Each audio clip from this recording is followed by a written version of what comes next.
Good evening and welcome to the Doom City of Granitegard here on the Guardtower Presents. This is our weekly fantasy action adventure roleplay, and we're happy that you rejoined us here tonight.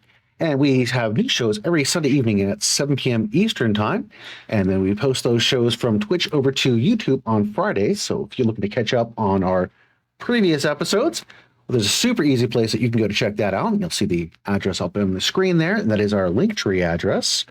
That is linktr.ee/dcog. Once again, that is linktr.ee/dcog. And from there, you can find all the social media outlets that we utilize. You can find links to the Guardtower's Twitch and their YouTube channels.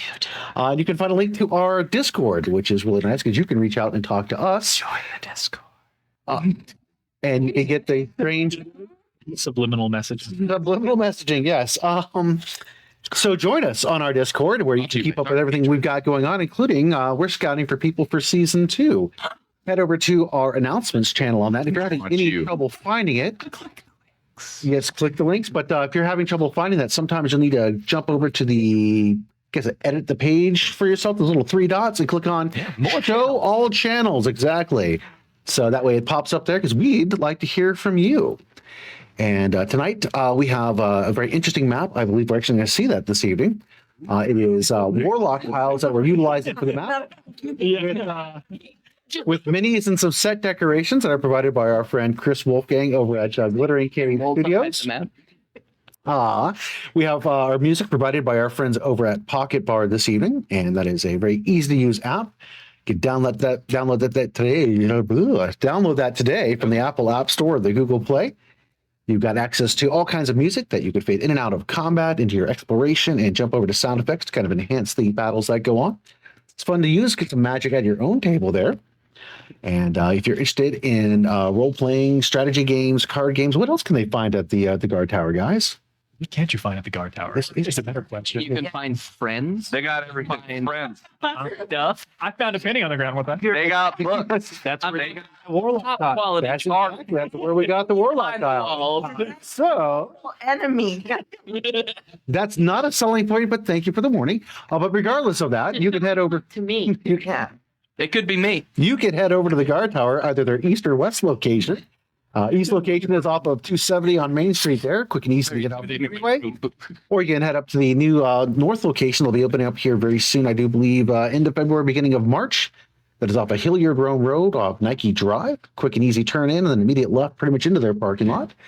And there you'll find an absolutely huge, or not left, take a right. If you take a left and pull in somebody's driveway, they'll be very sad about that. But yes, turning right will bring you into friends and all kinds of shopping excitement there. You're going to get so many calls. Why are these people in the front yard? Maybe they can make new friends there and bring their new friends to the Guardtower. Yes. How many cars until they make a sign? Hopefully one. Probably. I claim no responsibility for that. Yes. So if you can't visit them in person, you can always go to theguardtower.com. Once again, that is theguardtower.com.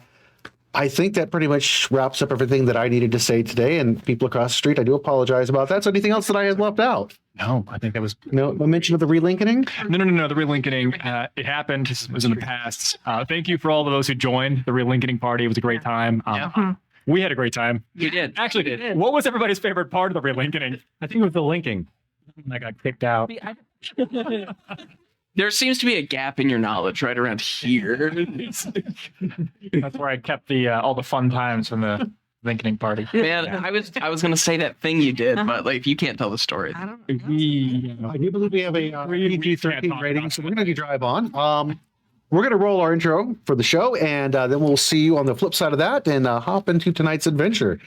And we'll catch you here in a few minutes. Once the seat of economic and political power in the Northern Territories, the city of Granitegard fell in one catastrophic moment of terror and bloodshed. In the quiet hours of the night, the massive granite mesa that served as the city's namesake exploded violently, the debris reducing entire swaths of the city to ruin. Before the inhabitants could even comprehend what had happened, they were blindsided by an army of monstrosities surging from the sewers and into the city streets. The militia valiantly attempted to protect the fleeing citizens, but their efforts were futile against the overwhelming tide of bloodthirsty creatures. And in the midst of the chaos, the city gates slammed shut, turning Granitegard into a death trap for anyone that remained behind the high, fortified walls that had been meant to protect them. For over a decade, it has stood as silent as a tomb, and shrouded in a perpetual mist. No one has entered, and nothing human has ever come out. That is, until now. 12 years to the day since the fall of Granitegard, the Traitor's Gate has opened. The news has spread like wildfire across the human crescent. And like a siren's call, fortune hunters from far and wide have been drawn by the possibility of untold riches lying just inside the city walls. Daring the foolish and the brave to risk it all at a chance of wealth beyond their wildest dreams. It has also stirred the interest of old rivals. With no one from the original bloodline to claim the mantle of leadership of Granitegard, plans are forming in the dark. Powerful forces seek to play their games of state, as the lives of everyone in the north hangs in the balance. And in the midst of this all, 6 strangers have been drawn to Granitegard by something other than riches or power. Their destiny is tied to the events surrounding the fall of the city. Each of them must confront the past in order to find a way forward. Each of them must search for answers in the doomed city of Granitegard.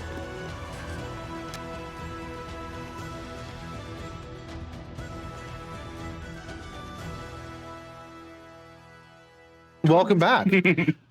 Hope you enjoyed that opening there. Actually, before we jump into tonight's adventure, we had a pretty exciting time last week.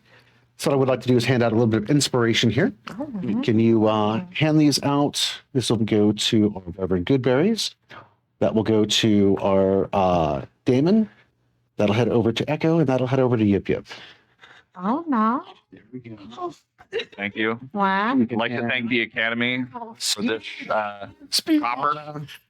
Like to be reaccepted to the relinking part of the Let me see it. I'm surprised I got any. right. No. I'm sorry. Is this copper or silver? You got a copper, brother. Yeah, bro. It was your wonderful song that inspired me as well for that. So Oh, I take it you liked my victory dance? the yes, mostly because my daughter just does not like dabs, and you gave me a good dab right there. So we're gonna.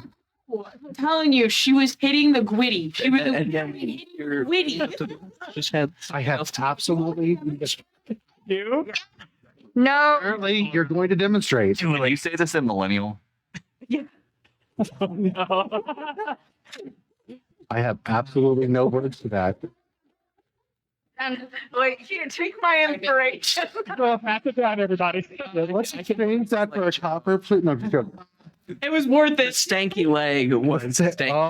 Oh, okay. So, as we last left our heroes, they had Is that a my gotten to the bottom of the library where they made some very interesting discoveries, mostly encountering information about their nemesis, Melancholic. They had found her secret abode well below the library there.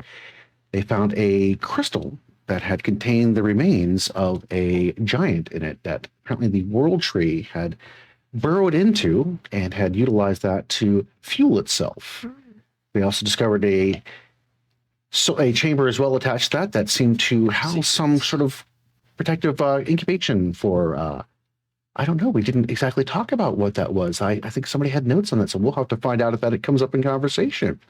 But unfortunately for them, given the damage that the World Tree had done in its dying throes, it was bringing down the house.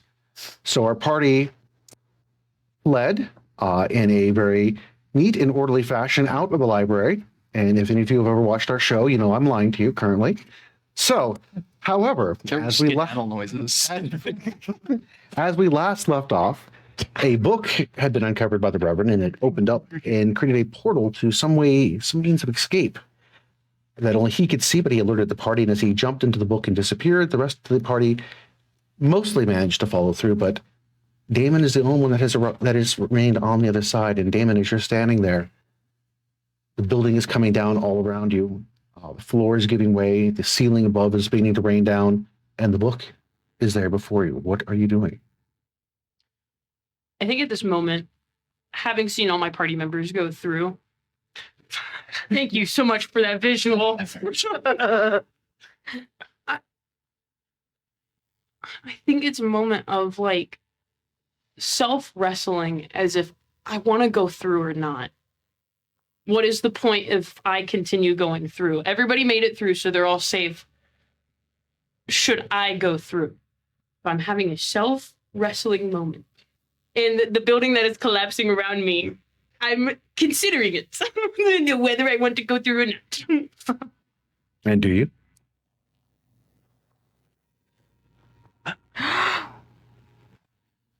Yes. All right. If it was below a 10, I wasn't going to do it, but I got an 18, so. And Damon Roll for will to live? and Damon willingly steps through the portal, which brings us to the other side. And for that, I'm going to bring on our guest this evening. Would you please introduce yourself? Oh, I think I saw. When you guys step through the portal, you're in a really, really nice but very old house, and you're just kind of like stumbled into the hallway, and you can hear off in the distance a woman's voice, and she goes, "Oh, you're right on time. Come in, have a seat." I feel like I'm time for Y'all took really long time to go through the book. What was you waiting for? Christmas. Damon saved me. I wasn't going to make it otherwise. There were ladders coming left and right. I thought I was the reckless one. I must admit, when I saw the book had letters that said "read me" on it, I thought maybe I'd, got one of my bad potion or something. But since we're all here, I guess we ought to go see why new friend / person we're going to have to fight and murder. We'll see who they are. You find yourselves in a very cozy looking cottage of some nature, so to speak. Why don't we go ahead and talk about that? Yeah, it's just everything in here. Even from where you're staying, looking into the living room, the entire place just kind of feels alive, and you just see just immense wealth in just all of the decorations, the way that the place is built. Like, this is wealth beyond anything you've ever even imagined. As you're looking into the room, you can see again the chairs and the couch are all made of high-grade leather. The workmanship on that is mastercraft. The decorations within the abode there are all done in such a way that the materials certainly would cost quite a bit of a fortune. But most impressively to the Reverend, as your eyes are drawn to the rug sitting in the center of the room, looks incredibly familiar, like almost warm and cozy.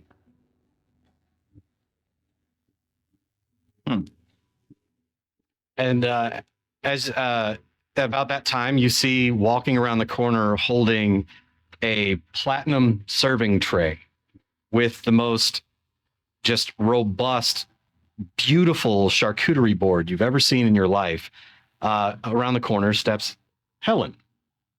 And she looks around and she stops and she looks up and above Vaughn. And she kind of leans her head to the side and says, "Hecubus, hold this." As she does so, the table begins to perk up and walks directly over as she's setting the tray down and is perfectly aligned as the tray comes to rest on the table. Oh, so I did get hold of a bad potion. Did you slip some to all of us? And she points above Vaughn and she says, "What are you doing here? You're not allowed here." Here? You know the rules. Estimation would not be pleased that you set foot in my house. And she raises up her hand and just starts crackling with just purple arcs of electricity that spread to both hands. And she says, "Now get out or I'll throw you out. Let them go now." This is it. At this particular point in time, Skeech and Vaughn, I would like you to make a Constitution saving throw, please. I'm You get a +5. Yes, you will. holding their hand. Yes. Am Okay. I still holding it? Squeeze your hand tighter. 13. 13? 15. 15. Both of you wince in pain as you can feel the disconnect. It is almost as something is yanked from your bodies, and you take a step backwards and stagger. And Vaughn, you feel a burden that you didn't even realize you were carrying suddenly come off your shoulders And Skeech, you don't feel that sullied connection to Vaughn. And there's this hissing sound in your ear that fades away behind you, almost as if something has been pulled back through the portal. Did you feel that? What'd you do? There are rules, and he broke them by coming here. You play a dangerous game making a deal with something so vile. I didn't make a deal with whatever holds on to me. That tagged along from something else, it seems. Would be better for you to, I don't know, seek your god? Ask him for the same deal. I don't know. But that one's not allowed here. I don't like him anyway. Regardless, I feel lighter now, so thank you for whatever it is that you did. You did it. You came here. You followed my book, I see. Yeah, I did. I just, you know, I don't go around much of a plan. I just saw a book that said read me, and then it said jump into me, so why not? I have a question. Yes. If we leave this place, does it come back? It has to stay in its world. Right now, you're in mine. Yeah, where is that? So yes? There's only so much that I can share about that. There are rules between higher entities, and it's not allowed to break them. Neither am I. Oh, no, I just serve a higher entity. The one god? Who do you serve? His name is Estivation, but that's neither here nor there. Let's eat! And she reaches down and grabs the charcuterie board. Have you ever heard of Estivation? I start looking around for my different like holy symbols, like. Have I estimation? Neither of you have heard of Estivation. It's completely unfamiliar. I have one for that, which is very strange. You could ask for one. Please, you only have about 3 hours till the portal opens back up. Can you eat? Well, wait. Is the portal going to take us back to? Because I think the room that we were in was. Oh, no. Be hospitable. No. I can explain. Here. And then we go, Rolo! At this point in time, the rug that the Reverend recognizes from a more shocking period in his earlier experiences here in Grantegard perks up Tight connection. and scampers across the floor and kind of cuddles up next to his leg. It looks like the tassels are wagging almost like a dog's tail. And they say, do be a good boy and sit still for a moment. And she sets the platter on the rug. The rug folds itself, not really folds, but it contorts itself up to create almost a table in and of itself. And Okay. the board is on top of it. We're dead. And she looks over at Steve and she goes, oh, that's a lot of items. Oh, dear. Hecubus, can you run to Dolores's and bring me the skin cream? Indubitably, madam. And you see the table gives almost a bit of a bow and begins to very formally walk out of the room. Well, the good news is we don't have to go around killing them 7 other monsters and getting the rest of the souls. We can just relax and eat salami. You only have a few hours. Feel free to take it easy, rest for a little while. And then... Oh, see, and she points behind her couch in the living room. And there's this really strange clock. And the hour and minute and seconds hands each have a dial on them that is spinning and sliding up and down the hands on the clock. And she says, when those converge, portals to different places open up. The one you need opens in 3 hours. So just be ready. Feel kind of sick. I'm really confused. What happened to your clothes, dear? Do you have pools of lava in your world? Oh, yes, all over the place. You tried to walk in through one. I tried to walk, That's ill-advised. as I found out. Oh. Now all I have is my cloak, this compass, and the most important item that any of us have. If you would like, my son Zenith in his room, he has a wardrobe. Feel free to take an outfit. When you touch things, ask first, some things bite. Okay. What? Most of the things in my house are alive, dear. So Oh. just, when you touch something, ask it if it's okay. Okay, I'm kind of used to that. But up the stairs, ignore the mirror at the top of the stairs. It's going to be when you turn left at the top of the stairs, the first door on the right is Zenith's room. Mhm. Go ahead and take an outfit. He won't mind. Okay, are they as highly impractical as yours, or Oh, he has nothing but the finest of threads.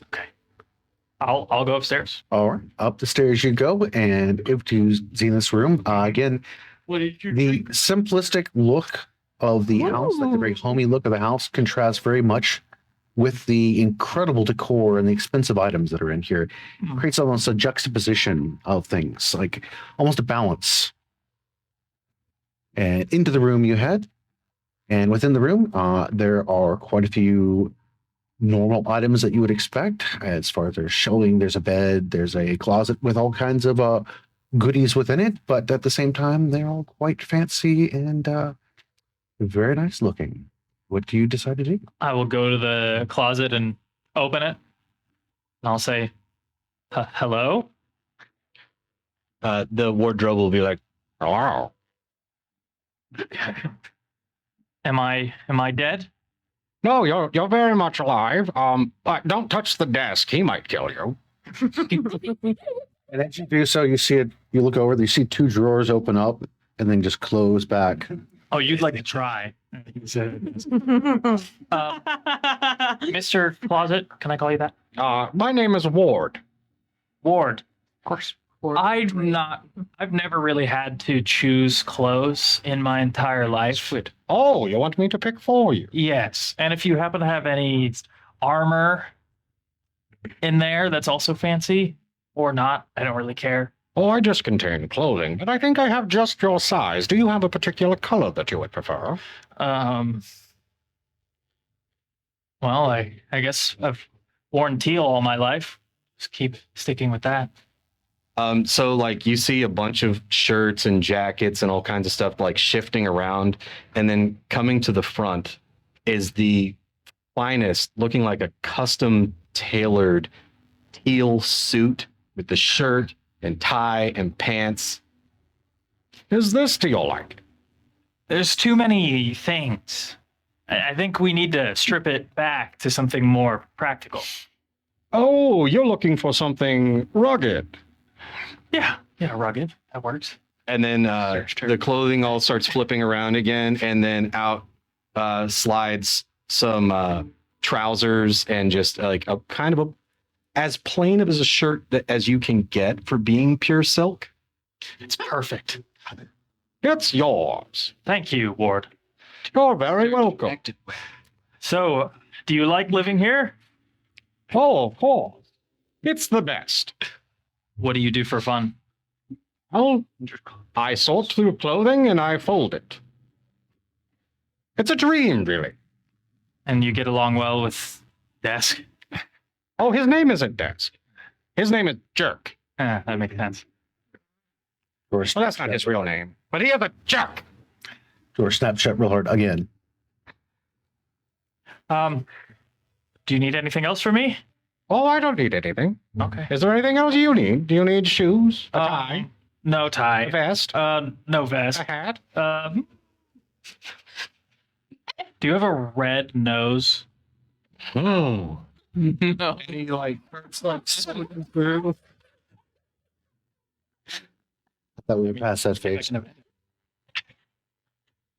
So he rolled a nat 20, and out comes a little velvet ball, the slit in the back. Call back. Oh, shoes. Oh, you're going to put that on your nose. Mm-hmm. Oh, that is so. What you got? Yes, humans are quite interesting. Ward, I will never forget you. Let me see if I have shoes. I was born after you. You will be known as Echo Ward, or Ward Echo. Wait. The bottom drawer opens, and it's all just like expensive loafers of every color and style. Bigger. Echo seems like a boat shoe. It's all a bit too proper. Oh, you're looking for the work shoes. I do work, yes. And that drawer closes, and the one below it opens up, and it's just full of like every type of food imagined. How do you deal with so many choices on a daily basis? This is completely overwhelming. Oh, I don't make choices, just offerings. He'll just close his eyes and just grab one. Downstairs, as Echo is having his fashion moment there, Helen, what is happening? So she's serving you all food, and Hecubus, the table returns, and he's just like walking along, and there is a little crate, and then there's like this little tub of what looks like ointment, and he walks up to Helen, and she pulls a vial out of the crate and picks up the ointment and walks over to Steve and is like, "Honey, drink this." Only she says it. Steve? And Steve goes, whoa. She opens it up. Pour it in Steve's mouth. She poured the potion in his mouth and just starts like smearing skin cream on all of the places that are just destroyed. It's almost a miracle as you watch the flesh knit itself back over and restore most of the damage that has been done. It will obviously take a little bit more time to fully restore, but as you're watching it, it's as the seconds tick by, it's continuing to knit and restore. And she'll hold it up and she goes, "It's also really good for scars or removing tattoos. Does anyone need some?" No, thank you. Could we save it for later? Can we take it? Unfortunately, I'm not allowed to upset the balance. This is from my world and it must stay here. Yep, What, the balance. What does any of this mean, Helen? We're stuck in a struggle between good and evil, trying to save the world, even though we're a bunch of yahoos. You have all this immense power. Come back down and help us. But that's against the rules. Then can you give us? Rules is meant to be broken, honey. What are the rules? How good? Every realm has its own rules, and there are great cosmic beings that enforce those rules. I'm not capable of breaking them, even if I wanted to. So I'm allowed to travel, but I have to abide them. And take I'm back sorry, what? cake. Oh, and you can take back cake. Oh, I bought that there. Oh, okay. Oh, fantastic. All right. It's all coming clear. What? Yeah. Your world has its own higher beings, just like mine has its higher beings. Well, I'm sure you know, your god is one of them. Yes. There's more than one. I'm trying to tell you all this. There are many powerful gods. I can only tell you so much, but I can say this. The necklace. I have a vested interest in the restoration of Granitegard. I need you to succeed. And because I need you to succeed, I can help you a little tiny bit. Can you give us advice? Like what? Like the keystone that we have. Oh, you brought it here? May I look at it? I've always wanted to see it. Insight.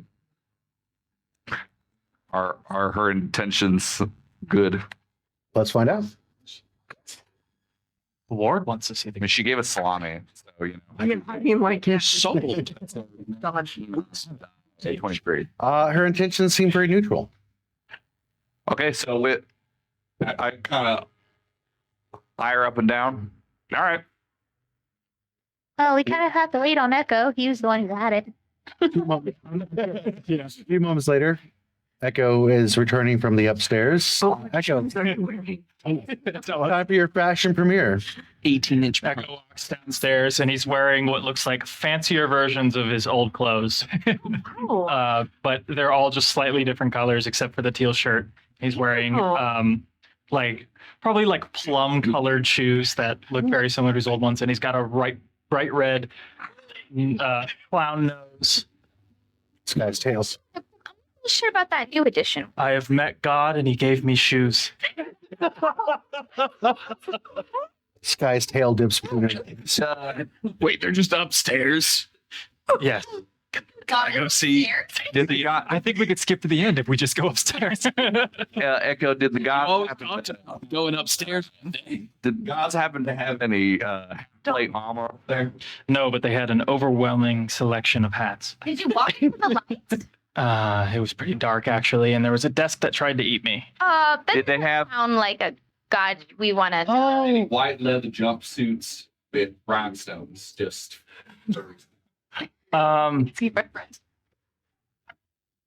Yes. you could go ask Ward yourself.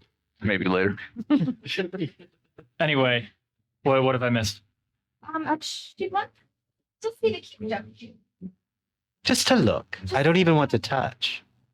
I've just always wanted to see it. He just looks at Mary and tries to get a vibe. I'm assuming it's trusting. I mean, so far we think that Helen's pretty trustworthy. All she's done is feed us, clothe you, and heal Steve.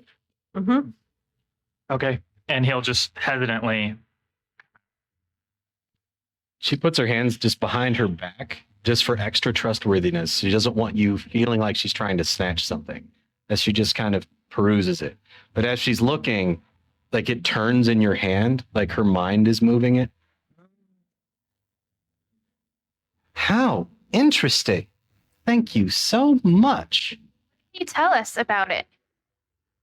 You know anything about this keystone? Oh, only what Versagallis has said, which isn't much. We know. Oh, Well, I can say this. I've known the man for 1,000-ish years. I trust him. you know about Malicindas?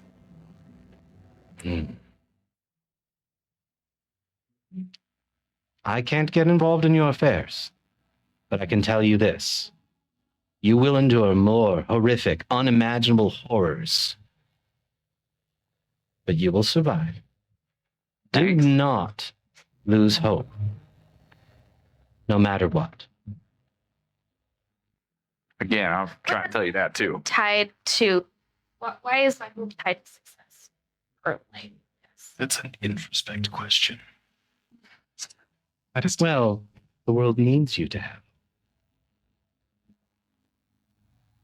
Just as much as you need it for yourself. Do you know anything about my father? Again, there are rules, and I can only say much. I can only say so much.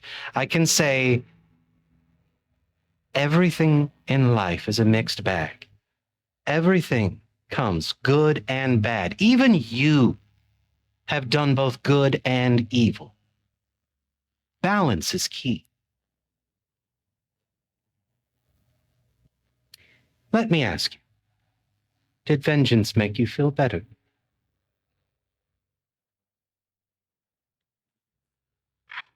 No, it didn't. It really didn't. In fact, I didn't feel much of anything at all afterwards. Because when you take, taking only makes more taking. It's like killing a murderer. It doesn't reduce the amount of murderers. I'm like, You kill like a couple murderers. And it swallows your soul. Much like your friend that I threw out of here. So vile. You do realize he's eating a little bit of you every time. He'll give a penny and take a pound, and you can't trust a single thing he tells you. I'm not intent on listening to what they have to say. well, I'm intent on surviving and getting through this. how do we get rid of it then? You seem to know so much about it. Apologize for speaking on your behalf. Please. And she reaches up and just pinches the air and pulls down, and you see this little shimmer of purple as she reaches her hand in, and she pulls out a purple orb, what looks like almost pure tourmaline. And she says, "Look into this," and hands it to you. And then she zips the... He prepares essentially for what has always been the worst decision ever. And reaches out and takes it, looks into it. The orb begins to clear as far as the surface of it, below, you can see almost like it's looking in somewhere else. And it is a place of torment and agony. Souls being destroyed, reassembled, put back together. And in it, you see that form, that creature that has been lurking over your shoulder and whispering in your ear, smiling up at you. And just as it begins to approach the orb itself, it swirls back into solidity and the vision ends. But just before that last bit closes out, you swear for a brief moment you see Thresh, and then it's back to the Twirler Main again. Why did you show me this? Because that's what it wants to do to you. You think I don't know this? You're showing this to me. Help. You're worth more than you know, child. I don't want... It's like holds this back up to you. I don't want this to happen. Then you will have to find a way to sever that tie. It's possible. You will find it. It's kind of like haphazardly passes it back to you. Can't tell us how to sever the tie.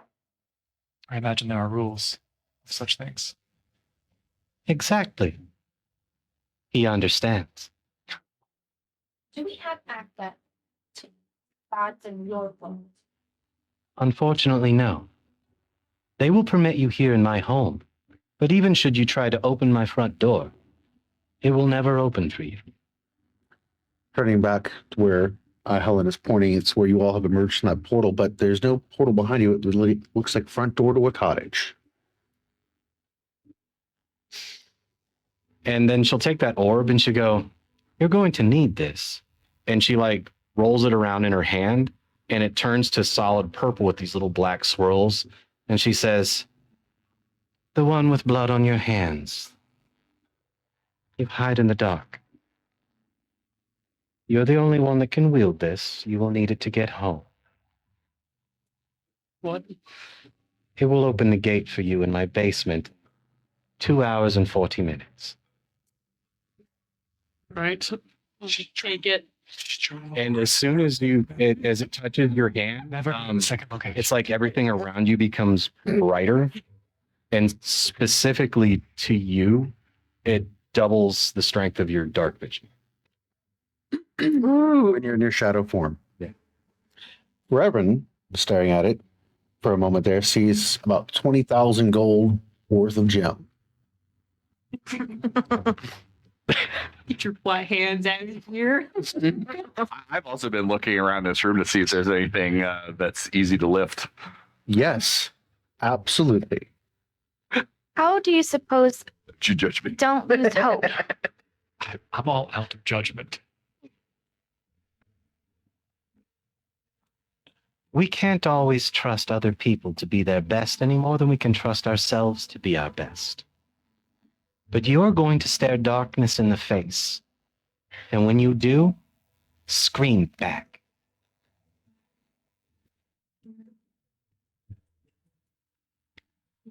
And then she'll look over to Skeech and say, Skeech has not made eye contact with Helen since walking in. she'll say, You have something of mine. It looks like it's stuck. and she'll reach over to the bag of glitter holding. Yip Yip has that. Oh, Yip Yip has. Okay, so she looks at it and says, it's stuck, and she will just, she'll touch it and make some adjustments. She goes, there. Now the glitter will come at will. It won't be all over everything. Why would you do this to me? How are we supposed to find you? What? If you want to change back, I guess it's broken. And then she takes the little satchel off of the table and she looks towards your alchemist and says, you might find these handy. And she hands you, the little satchel has 4 potions of healing, 2 potions of greater healing, and a tub of Kedum's ointment, and a jar of butter. Oh. a bottomless jar of butter. Oh, snacks. Ooh, Skeech will Gonna take give it him a heart attack. and look up. Yeah.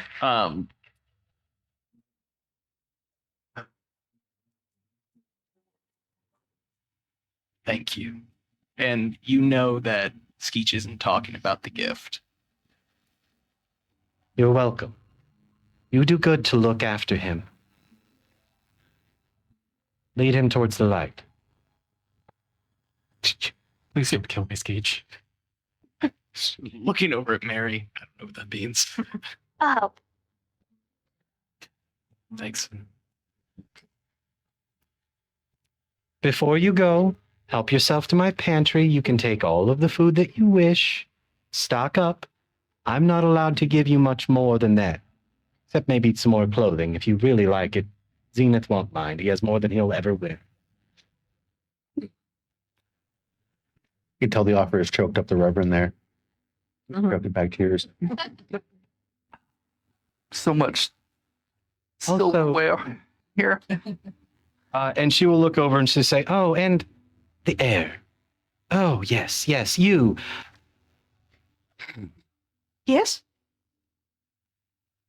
You have a deed on you to a property up the street from your parents.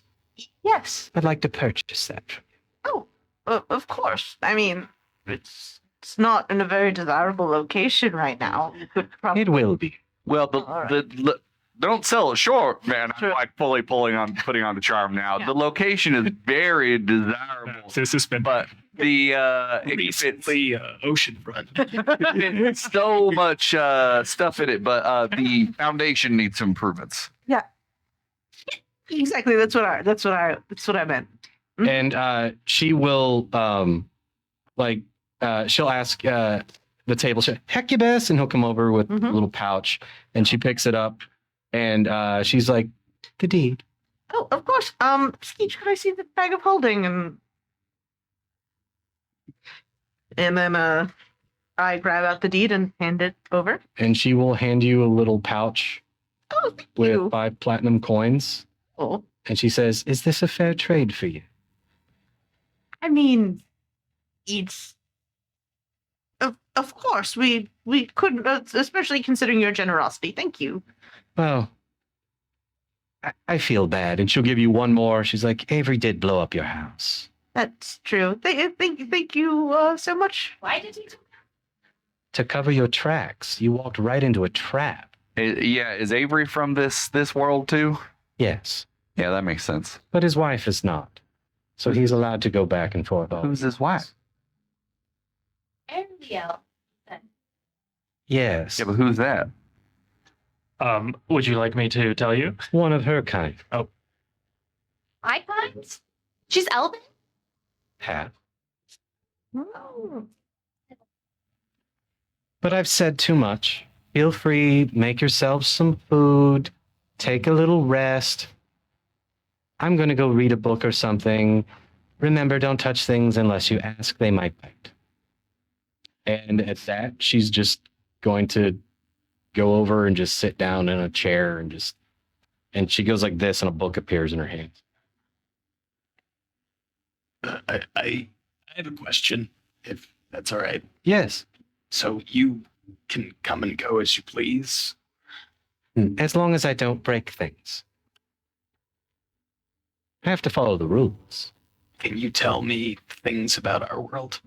What would you like to know? Who is Gildan?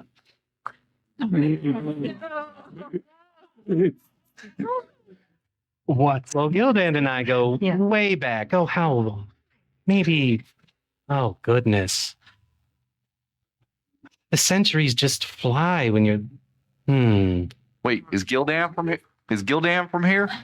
Oh, no. He's just a really good friend of mine. Great guy. Excellent. See, did we do an ear check on him? Just a matter of like respect between us. I think that would be best if you ask him anything you want to know about him, but we've been friends for several thousand years. He's a wonderful person. A little eccentric. When is the next time we could see him? Well, he comes and goes similarly to my kind. Helen, do you believe that he is currently at the garrison tower? Oh yeah. So like she would just pick up another orb and like you hear her whisper in like draconic. So she would hear and understand and just says, "Kill there." Hello. Oh yes, he's at the tower. Oh, It's like he's in the room with us now. I felt. Yeah. So are I'm a hag. We're not all evil. I don't want to hear that kind of negative self-talk.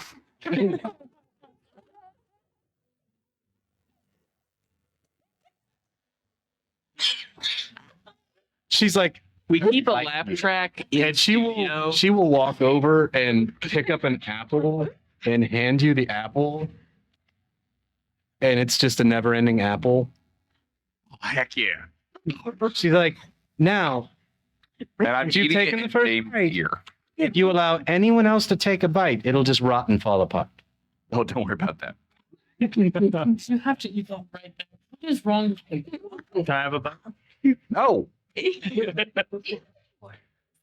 Apples? No, but if I give away too many things, it'll just break things. well, my friend Anna here. Oh no, I couldn't possibly accept that incredibly generous offer of an apple that would and a snack that I could always have. That would be so terrible. That would be awful. I just couldn't. I couldn't possibly impose in such a manner. But if you did happen to have one, She says, I thought you liked baked goods. I do. Oh, come. And she'll take you over to her pantry. Yeah. And she goes into the pantry, and there's this bread box. And she opens it, and in it is just a big spoon. But she closes it and opens it 3 more times, and there's a loaf of bread. Incredible. And she pulls it out, and closes it again, and here you go. Thank you. Why did you keep a spoon? It's a spoon of infinite pudding. And when you ask her that question, she like wiggles her fingers, and you forget that you even asked her that question. What was I saying? Did you just get bread? I'm gonna peek at the pantry. Do I see like Does this bread rot if I take a bite? Yeah, it's one owner bread. Oh, I'm so sorry. Do you want to smell? No. Free smell. is there just a lot of potatoes in one area of this pantry? So there was all the mundane food that you could possibly desire if you ask the pantry politely. I see the potatoes. No, you want a potato for? I just I What theory to see the potato? So like the drawer opens in the bottom of the pantry, and it's got like every type of potato, and they're perfect. I would like to use my reaction to summon a potato while staring at the potatoes. You have a potato while staring at potatoes. Nothing happened with these potatoes. They seem to be just the way they were a moment before. Right. And then I'll put this potato in the bag. And No, look the exactly potatoes like, that you summoning must come from our plane. and looks just like the stack is. As you set it in there and your hand pulls back, it doesn't look like the stack has changed at all. There's no more. There's no less potatoes. That's a fair trade. You know the main Skeech. Every time you summon a potato, you steal a potato from someone on our plane. Yeah, you just steal everything else from people. Not a judgment, just an observation. Same, honestly. I could care less. So she'll tell you that the portal in the basement will open for you when the clock strikes at exactly 3 hours after you got here. And you're free to hang out and do whatever, take as much food as you want. But she's I've fulfilled my promise. I got you out of the city. You're safe. When you see your father, tell him he's welcome. I'm still trying to process that. This is an opportunity for a short rest, by the way. Oh, nice. Who's Dunderblatt? and she sees the little shield on your jerkin. She goes, Another one slipped out early? Early on. Well, I suppose if he was already there, then he's supposed to be there. she says, Huh? The Dunderblatt items. That's what your world calls them. Yes, they're magic items from here. You said that we can't have items from here in our world. Well, eventually there will be a lot of them. So those can stay. And my gloves. I feel like found them fair. A vested interest to understand what you just meant. What do you mean our markets are about to be flooded with interdimensional items? Oh no, this is a long time from now, honey. Time's different here. So I shouldn't be worried about large quantities of magical items flooding Granitegard in the future? Well, if you don't save Granitegard, there will be no Granitegard to have magic items. Step 7. Do you? 8. 8. And 9. No, I live outside of time. Here is where all the planes intersect and overlap. And she points back to her clock. That's mostly accurate. Well, sometimes things shift. Taking psychic damage. So it's okay if I have this? Like he pulls out her amulet too now. She'll say anything that you already have that you've gotten fair and square is yours. And so then she'll return to her chair to read her book. Do we want to take an opportunity to look at the keystone, the rest of us? That sounds like this seems like a great place to do it uninterrupted. Or we could save it for when we're back somewhere more. A lot of notes now. Do we have left? Short rest. So right now, based on the conversations, the changing and things like that, you probably have about 2.5 hours of time. So short rest. Extended short rest, but short rest nonetheless. Sure. Why not? Yeah. Who do we want to start with? Mary? What do you mean? He passes you the keystone. Where your thumbs land. Fun fact. Tip truth so wide. I don't know where to start. Something, the thought process I had earlier before is something personal to you, however you channel or however you focus or meditate, and see if you can find any personal connection with it. I think on things that are important to me while I hold it and I see if something happens. There seems to be no effect.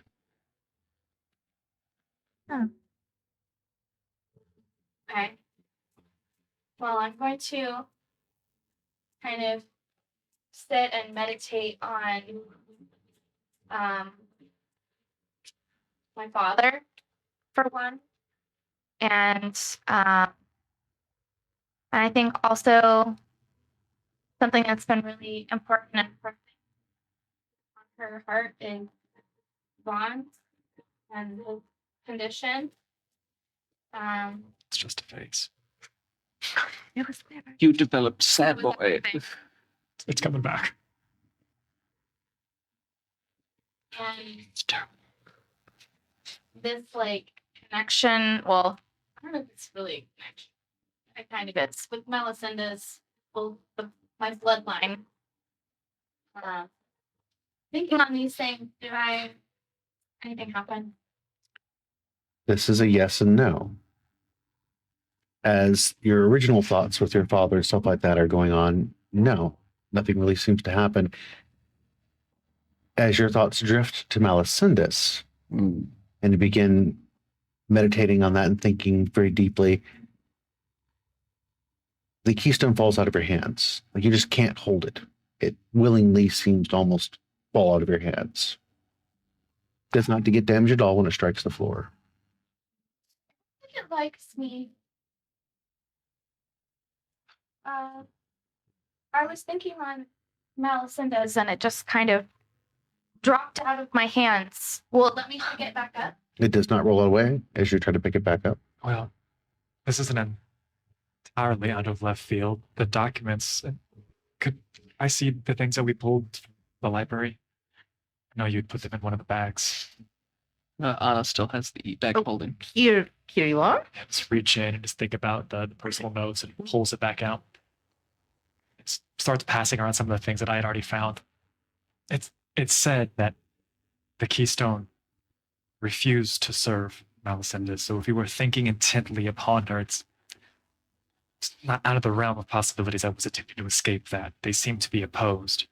Well, that's good, right? It's good, yes, but then there's that other line that I read to you earlier about how she was looking for individuals or groups somehow to trick the Keystone so that we could do her bidding. Oh, that'd be us. Right. Potentially. Well, at least we know that the Keystone seems to be opposed to the very thought of Melisandre. If I'm gonna pick it back up and think about my mother, does that do anything? No. There seems to be no difference than when you're thinking about your father. What else want to have a try? Can I actually? Yeah, I know. I mean, I know I've studied it before, but I think I have an idea. Yeah, there you go. So she's a bit nervous, clearly, but she starts thinking about her hive, then the alpha mother, Mm-hmm. and then the bombshell that is finding out Versigalis is her father. All right. As you are doing so, nothing seems to happen as you think about the hive or the alpha mother. But as you begin to focus on Versigalis Rex, one of the facets begins to glow. That would be the one that seems to be correlated to him, the amber. Yeah, that checks out. His facet's glowing. Versigalis'. Well, As you talk about it, it fades away. Makes sense. Do you want to try? Which symbol was it? Oh, could I describe the material or? It appears to be the one again associated with the amber. And that one seems to be the trigger piece is Cunning King. It says Cunning King. Oh, okay. As far as the notes went and such on that. Oh. Want to take this? Try it. I mean, I'll hold it, but I mean, honestly, out of everyone here, I'm the only one Versigalis to rope into this. I mean, yeah, but I mean, maybe we can think about some of the things in the city. You and me know them the best. For all we know, Skeech, that was part of the plan all along. Yeah. I mean, like, we're trying to get his plans. I mean, Yeah, like, it's like a pyramid scheme. He roped us into it, and then we roped you into it. You roped about, I don't know, by my count, about 10, 12 goblins so far. When did the profits start rolling away? I will take Well, I could reach out to about it. Okay, so what did you think about? I thought about Versigalis and a facet lit up. Maybe think about some of the other big things in the city. You mean like what we were talking about before? Maybe. So I guess I will hold it and I will think about the bishop, the physician, the forge master. And then as my thoughts like begin to broaden a little bit, I'm going to remember the giant man that came bursting through the walls at King George's Colossus behest. Yeah, the Colossus. Yeah, it does not appear to react to any of that. Huh. We're getting information regarding this. It's just, I don't think it's going to work for me. I don't And think that. Gonna like hoist it over to Anna. Remember, we said put it on the table. I'm sorry. And then I'm gonna walk over and say, "Can I sit here to the couch next to Helen?" Oh, of course. And I'll just hop up and It just like caresses you and pulls you into its soft cushions. Vaughn shivers again. In memory. I will start a conversation with Helen. Great. Do you think I could just like Smite it? No? Okay. No. We're just talking about doing what we do well, right? Well, whenever Okay. every tool's a hammer. Yeah, exactly. Precisely. You're a pretty good judge of character. What does that look like? Some great. It's like a very nice rock. Echo. You look like a very Very well dressed man. You don't have a horn sound. I said. There it is. It's a delayed nose. It's fine. Great. I want to Nose of delayed. gently try to just send like point of lay on hands like really gently into the keystone and see if anything happens. Just yeah. Like very slowly and tentatively. Gentle hand. Does not seem to have any effect. Gentlest hand. The gentlest hand. Oh well, good. I'm so glad we tried this. Yeah, and then I'll just think about like my father and House Hastings and like all of that. Does anything happen?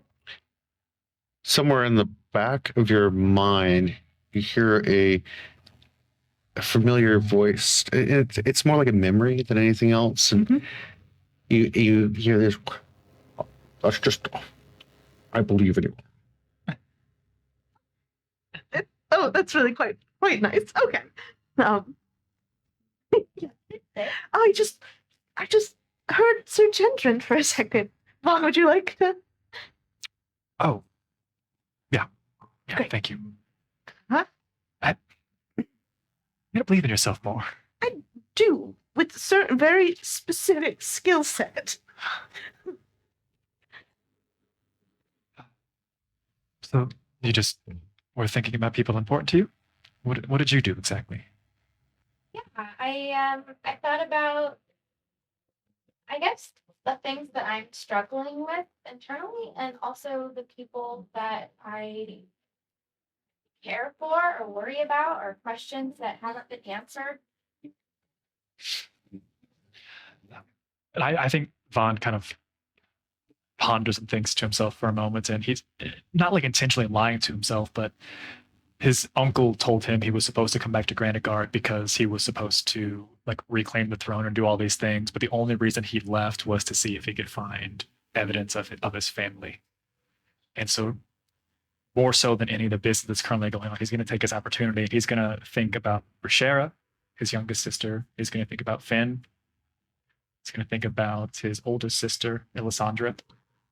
He'll think about both of his parents, Marietta, Varen,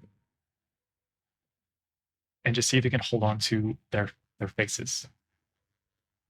Because he is beginning to dread the possibility that somehow they've been pulled in and connected to this. And if they were to light up something on this, I think he would be devastated. Nothing appears to light up on the The keystone. second weight is lifted off his shoulders.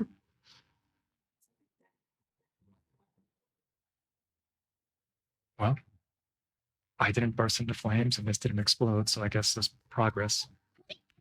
If maybe you could, Wins all that. I know this isn't pleasant talk, but maybe if you think of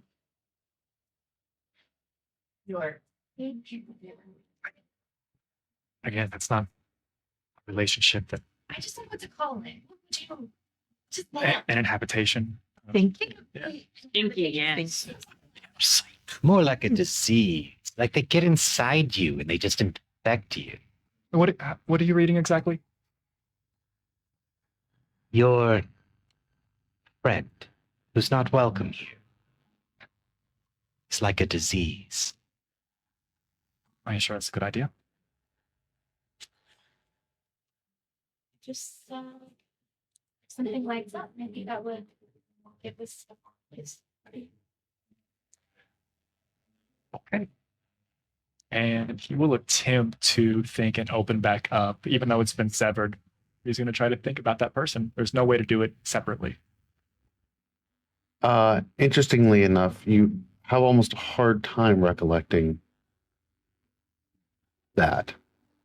And this is since you're actually holding the keystone and looking down. You also notice the mark in your hand isn't there. Neither is the one on Skeech's. I think it was a marvelous idea, but I think, at least in this particular instance, that's not going to work. It's gonna like almost disappointed hand it back to you.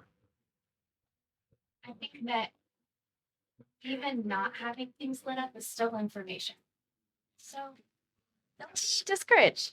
I will, yes. Great advice, thank you. I'm going to pass this on that direction. Maybe to Echo? Have you tried? I mean, I'm carrying it. But have you thought on things? Not recently. Try. Echo is going to hold it. He's a little more familiar with it. He's going to think specifically on his dream with Algar. Specifically. And not just on Algar. But the whole thing. As you are thinking about that, a facet lights up. And it's the one associated with gold. Say that again? It is the one associated with gold. Courage and honor. I thought of my dream with Algar. Yes. And the gold one lit up. Algar represents gold? Well, Algar told me that I was the one who taught him.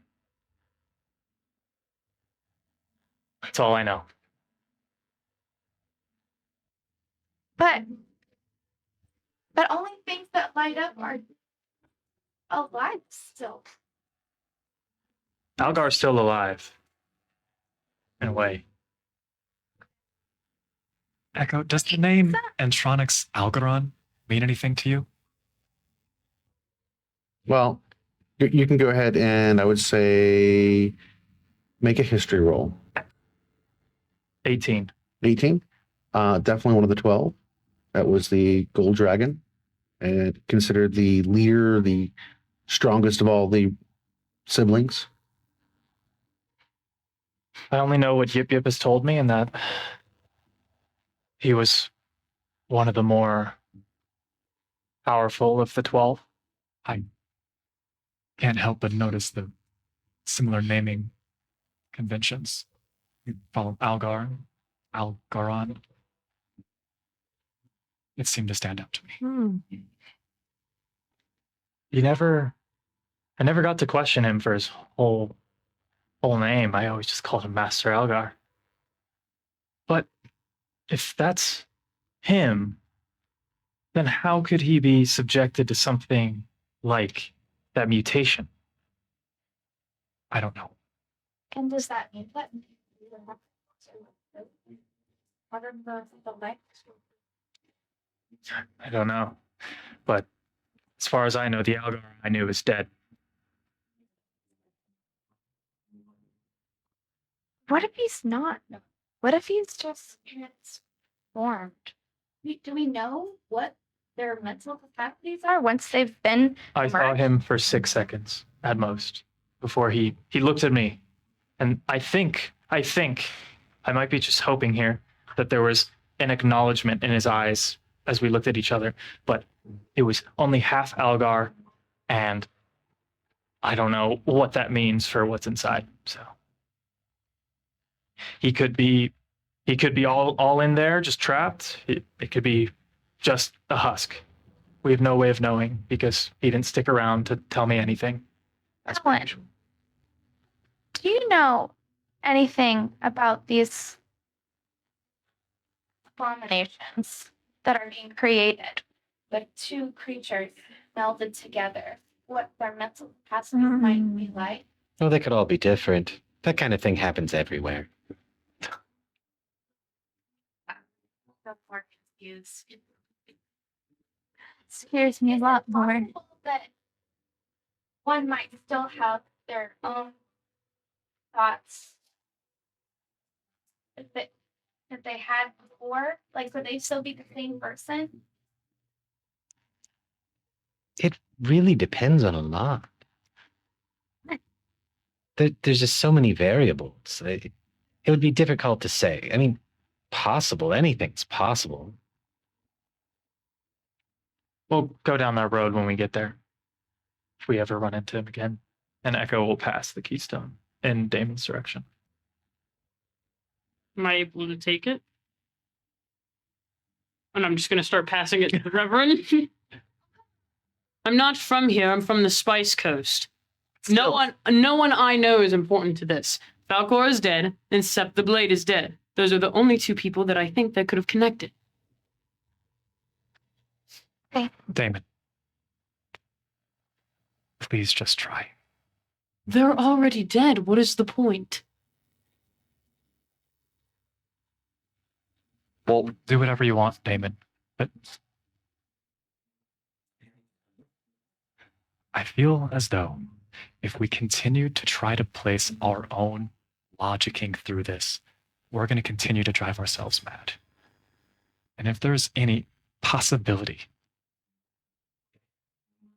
maybe there's something that you don't even know that you've forgotten. Oh. Damon, we're sitting in an interdimensional hag's parlor room right now. There are more things. I could see that. But I am ready to suspend all of my education on this moment. And I need you to understand how powerful that statement is coming. I talked to a wardrobe and I believe in the natural order. That could have made that more perfect would be to him. I'll take it back. Damon, just focus on what is important to you. And I'll just hand it back. Maybe. As Damon is handing it back over to you and you go to take the orb from his hand, there is a symbol that is glowing. Which one is it? Yip, would you like to take a peek? Yes. As you not hand, but move the orb over for Yip to take a peek at it. Yip recoils from the orb and shivers. And it is the shadow one. Wait, both of us were touching it. That was the one for the shadow. What were you thinking about exactly? Nothing. Handing it to the Reverend. Oh no, it's the Reverend. Which point of order, which one lit up when you were thinking of Miles Indus? None. Nothing lit. Ross. Oh, that's right. That's right. Wouldn't have anything to do with me as I was thinking. Days since everyone has looked accusingly at me. Zero. Well, as soon as you take possession of it, it stops glowing. I mean, Damon is the one who walks through shadows, not the Reverend. That I know about. Where do you get your powers from? I don't know. Like I don't know. You don't have the memory, or you just don't. It just came to you. I learned it in the way. And we've gone through every step of the ladder when it goes to the way. We've gone to the top and destroyed it. There's nobody higher. I don't know. If any of you want to make a wisdom roll, you might be able to recall something. Or if you have any feats that would allow you to recall memories, specific memories. Bring blast. I don't think that's exactly what you're looking for, Mac. What type of wisdom throw? 19. All right, that will be high enough. You do remember the encounter with the Way, your final fight that you had, that Sep, just before the Reverend did what he did, when she was teleported not away, but directly to a vulnerable position, looked up towards the observation area and screamed something about being betrayed. Sep, and then the Reverend force-fed her the most horrible thing that we can even imagine.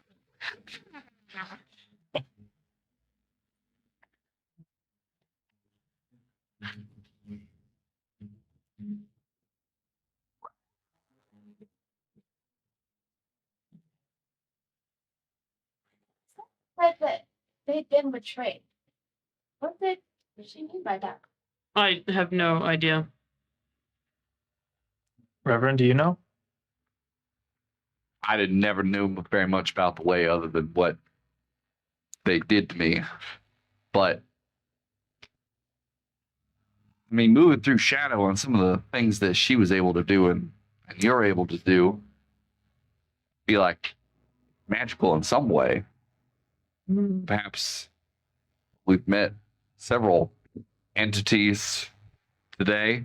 Perhaps there was some other entity which controls that area of magic. There was a higher class. There were the normal members of the way, and then there was the blades, and then there was something above that, but that was super secret, and I never got in because I killed Falcor before I could. So perhaps we're not done with them. That's comforting. Add it to the list. Yep. Yeah. What step is that? I think it's 4A. Well, speaking of the way, they don't have a leader. Falcor is dead and so is Sep. Those were the two highest ranking ones. They're scrambling, so... Can you take over? I mean, if you defeated their leader, isn't that kind of a pretty good pitch for succession? The thought process. And if you take over, surely you'd have access to these secrets. Possibly, and also we'd have a bit of power on our side. And it would just be like very. But you could tell them like, hey, can you lay off the murdering? Oh, yeah, also that. Yes. So are you gonna try it, Reverend? Well, and everyone's been thinking about their family and other things like that, and I've been kind of sweating over here. Now, what do I care about? And I concentrate. Was that one time I did this? Oh, there's the other time I was in that place and I sold this thing to that guy. Wait a minute. And then I start to think, what's really, really, really important?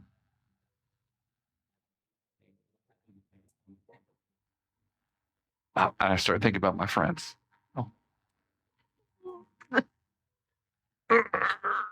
the fast. Like a little vein pops out right here. Really? Hold on. Wait. Joker cannon. All of the facets light up in one moment, God, he's over. Helen shed the single tear. and then it fades away. What did you do? Don't worry about it. What did you think about? Do you want me to draw zone of truth over here? What a knot. Please, Trust me, she'll do it. please don't do that to me. And spilling. This is a house of consent. Correct. Well, I got kind of nervous. I got sort of spooked and didn't know what to do. I started thinking about what was really important to me. I started thinking about money, and I started thinking about stuff, worldly pleasures. And then I realized maybe that's not what this was supposed to be. And I started thinking about my friends, which is all you. Oh, that is very foreboding. So does that mean we don't need to kill anything else? We can just march up to Malacindus and finish it? That feels wrong. Yep, poor Yip Yip Here is to now try- sweating bullet as she's just sitting there quietly. Well, listen, I don't know what it means. I'm embarrassed to say I do not know. I don't know what any of this means, but I got an idea. I think what it means is that we collect all the baddies, put in here, it's still going to take all of us. So we got to stick together. All of us. All of us. Hecubus approaches and, excuse me, I do not mean to pry or interrupt what you're doing here, but I do think you should be paying attention to the time.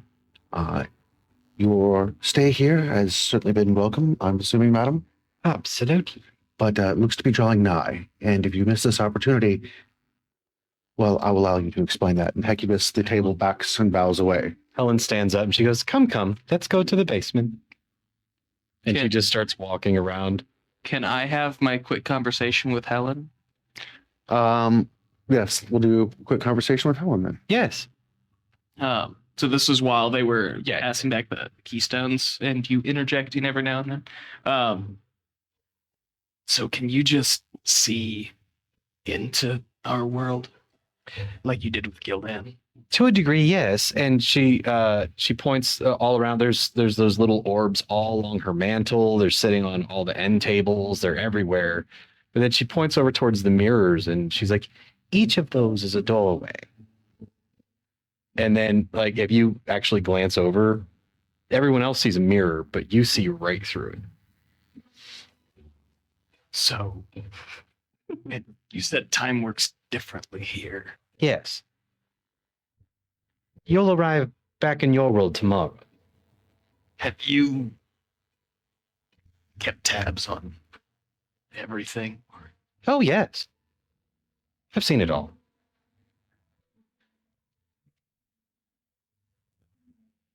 It's not against the rules to watch. If I ask you a question, will you answer it? If I am allowed to. I just want to know if there's anybody left. From where? My own, besides me. If you want to show Skeech a window, you can certainly do so. She will reach next to her and pick up an orb, and she'll tell you to whisper the name of who you want to see. She says, one person, at least distantly related by blood. Otherwise, it's going to hurt really bad when it shows you things.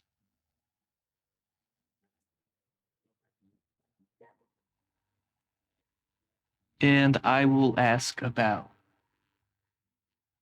my previous village head. All right. So as the orb begins to swirl and then clear so that you can see into your world, it opens up on the edge of the murk lowers and kind of journeys itself in through the swamp to where your village was. And what you do see is that several of the buildings have been rebuilt. And the wounded arm is still lame from the attack.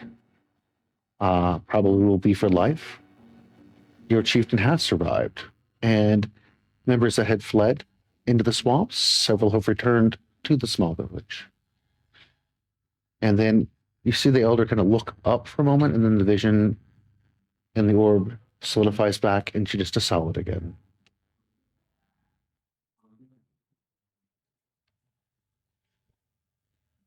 We don't always see what we want to see, but we will always see the truth.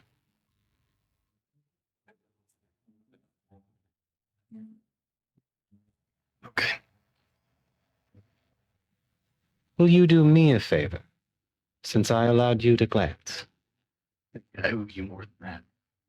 She produces a coin that's a dark, matte finish metal. And on one side is a mask with a smile. The other is a mask with a frown. And she says, carry this.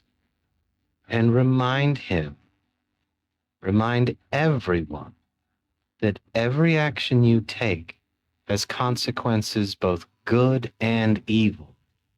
But the evil is relentless. You must interject good to balance it. And I'll take the coin and just kind of a puzzled look, and I'll tuck it into my vest. And I'll try. Anytime you touch it, you'll remember that.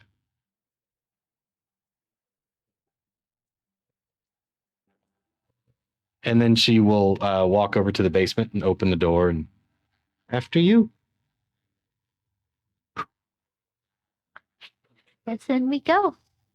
Down in the basement, there is a teleportation circle that is slowly starting to light up as the planes on the clock start to converge. And then suddenly it's glowing bright red. And she'll look to you and say, it's time. Real quick. Yes. While we're walking down into the basement, I want to take the half of the amulet that Skeech had given me, the brave one. Sorry. And I'm going to break it, put one half in my pocket, and then sleight of hand the other half into Vaughn's pocket. Oh, Please roll well. My goodness. That's a unnatural 20. Nice. All right. Being that Vaughn is quite distracted at this point in time, doesn't even feel it. Unnatural. And she'll Very fitting in this environment too. A natural 20. she instructs you all to stand around the circle before you step into the middle. And then when you step into the middle, you speak each of their names, and then you say return, and it will send you there. But if you don't speak their names first, they're going to get stuck here. And I don't want to have to deal with any of your friends long term. I mean, no offense to any of you. I'm sure you're pleasant people, but the desk doesn't play well with others. From upstairs, you hear this snap, snap. Well, Helen, thank you very much for your hospitality. Friends, I think this went a lot better than the last house party we attended. Thank you for answering. You're welcome. Don't forget. Revan, you feel what you think is sky rubbing up against your leg until you look down and see that it is the rug rubbing up against you. Oh, Rollo's taken a liking to you.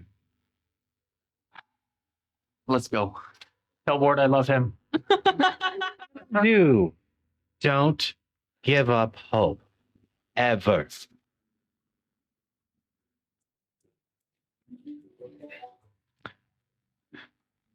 Damon, you follow the directions, Yes. and one by one you speak the names, and the circle begins to activate. And Help the Reverend. No. wow. Don't worry, Rev. Steve's got your back on that. As your vision clears, as you emerge from the swirl of almost a mist, you feel almost like you've traveled but not even moved, almost like a bit in your stomach, like when you go down a hill, and you're back. And well, actually, technically not in Granitegard, but you are back in the Northern Territories again. You are standing on the Traders Road. Before you is a small abandoned building. You recognize it as the one where Algar had left that message for you. The moon has risen. There are clouds in the sky at this point, but they have not completely blocked everything out. You can tell by the stars, if you, with your nature on that it's been about 3 days since you had left Granitegard through the teleportation to the book. And as you are trying to figure out what's going on, this figure steps from the ruined building there. A man, tall man, and he is wearing a very strange suit of armor. It is not the armor of George's forces. It is not the armor of the Concordance. It is an Antharian soldier. And it's here we're going to take a break. We will see you in a few minutes when we return. Thank you very much. Welcome back. As we left off there in the moonlight, you all see this shadowy figure step out from the ruins of the building, and it is a man dressed in armor. Again, it does not look like the armor that George's forces wore, and it does not look like the Concordant soldiers. As a matter of fact, as he steps into the light, you can see it more. It is definitely Antharian armor. And Skeech and Vaughn, both of you grip your hand at the same time in pain as the mark returns. I guess that answers that question then. Yeah. What's that? You can see the man looking at you. And we'll pass it over to our latest edition here. Mm-hmm. Heroes of Newtown. This saves me some time. Welcome back. Thank you. And who exactly is it that we have to thank? Yes. I'm Tarquin Rasul, Centurion of the Antharian Army. It's good to meet you all. Is that? I've been watching you for a good time now. You've done the city of Newtown a many great deed. For that I thank you. When you say you've been watching us, what do you mean? In a not creepy way at all. Oh, okay. It's my experience. Insight, guys. I'd like to In a insight regular that. way. It's my experience. If you have to qualify, it's oftentimes in fact the opposite. You know, I'm inciting the creepiness level here. I was worried, and then I saw It's an 11. Felt better. A little sus. It's dark out, you know. I have dark vision. What are you doing? He's just still coming up short. Say so. I'm still currently wearing this with your dark vision. You might be able to see it's this dark, almost matte metal helmet. It's very hard And to read. exactly, very much. Very palatable mustache. No, and a matching breastplate, and I look like I'm maybe shoving some fabric into my pack, and producing a rather large and kind of rough-looking spear. And that's it's dark out. We'll leave it at that. But more or less, I'll kind of turn to Vaughn. I'll say, "You. I know you." Oh, care to elaborate? I feel like lots of people have been recognizing me recently. Mm-hmm. Lon Thresh, the potential heir to the throne. Excuse, what do you mean potential? I'm so sorry. I'm pretty sure that it's unquestioned at this point, right? We do have the one small issue with. So you have obtained proof, then, is what I'm hearing. Can I roll insight? Absolutely, you may. Great. Can I roll deception? Absolutely, you may. Don't forget it's dark. It is. It's dark. I hear that makes sense. Okay, hard. 11. 16. Well, she seems very confident that they seem to have what they need. Then time is of the essence. You came highly recommended. Lord Arendelle has said much of what I've been observing. You're a kind-hearted folk, and you may be a good asset to the Dominion. What? It means they want something of us. What do you want of us? Only a mutual relationship. Based on? Trust, understanding, mutual goals. Yes. You want to be my boyfriend. Whereas I'm not taken, I'm not in search of such endeavors at this moment. You can see that he seems very uncomfortable, not in a bad way, but like almost like nervous that you were propositioning him there. Yeah, things have been moving pretty fast this week. I can't help but I understand. think to myself, like all good relationships, this is made under the cover of darkness on the Trader's Road with an individual wielding a spear. So what type of relationship do you want to begin with? I mean no harm. What are your intentions with my daughter?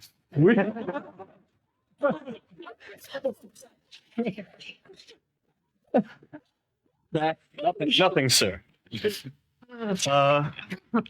Would you all like to meet my superior? I would, if you are all open to it. Love to escort you to meet my superior and a very respected member of my legion.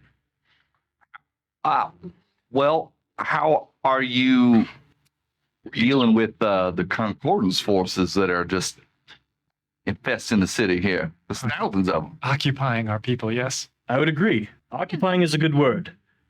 We seek to free and establish a lasting and, impactful relationship with a true heir of Granitegard. I understand. I don't want to speak too much for my superiors. Oh, no. You don't have the power to make the terms, do you? No, of course not. You know how it is. Anyway, my lord Exotaris extends a humble invitation to meet and form said relationship. Do you like him? Oh, very much so. Okay. Exotaris. Do I know this name? History. Oh, Vaughn is scratching his memory banks as well. If you'd like to roll, actually, she can roll with advantage if you're also assisting on that. It's actually a lot of insight into That's not. This is right. Like, come on. I don't know. Maybe not. Maybe not. I know it was in the dark. I couldn't see. It's not in front of my face. Yeah. How did it turn out for you? That is 6. 6.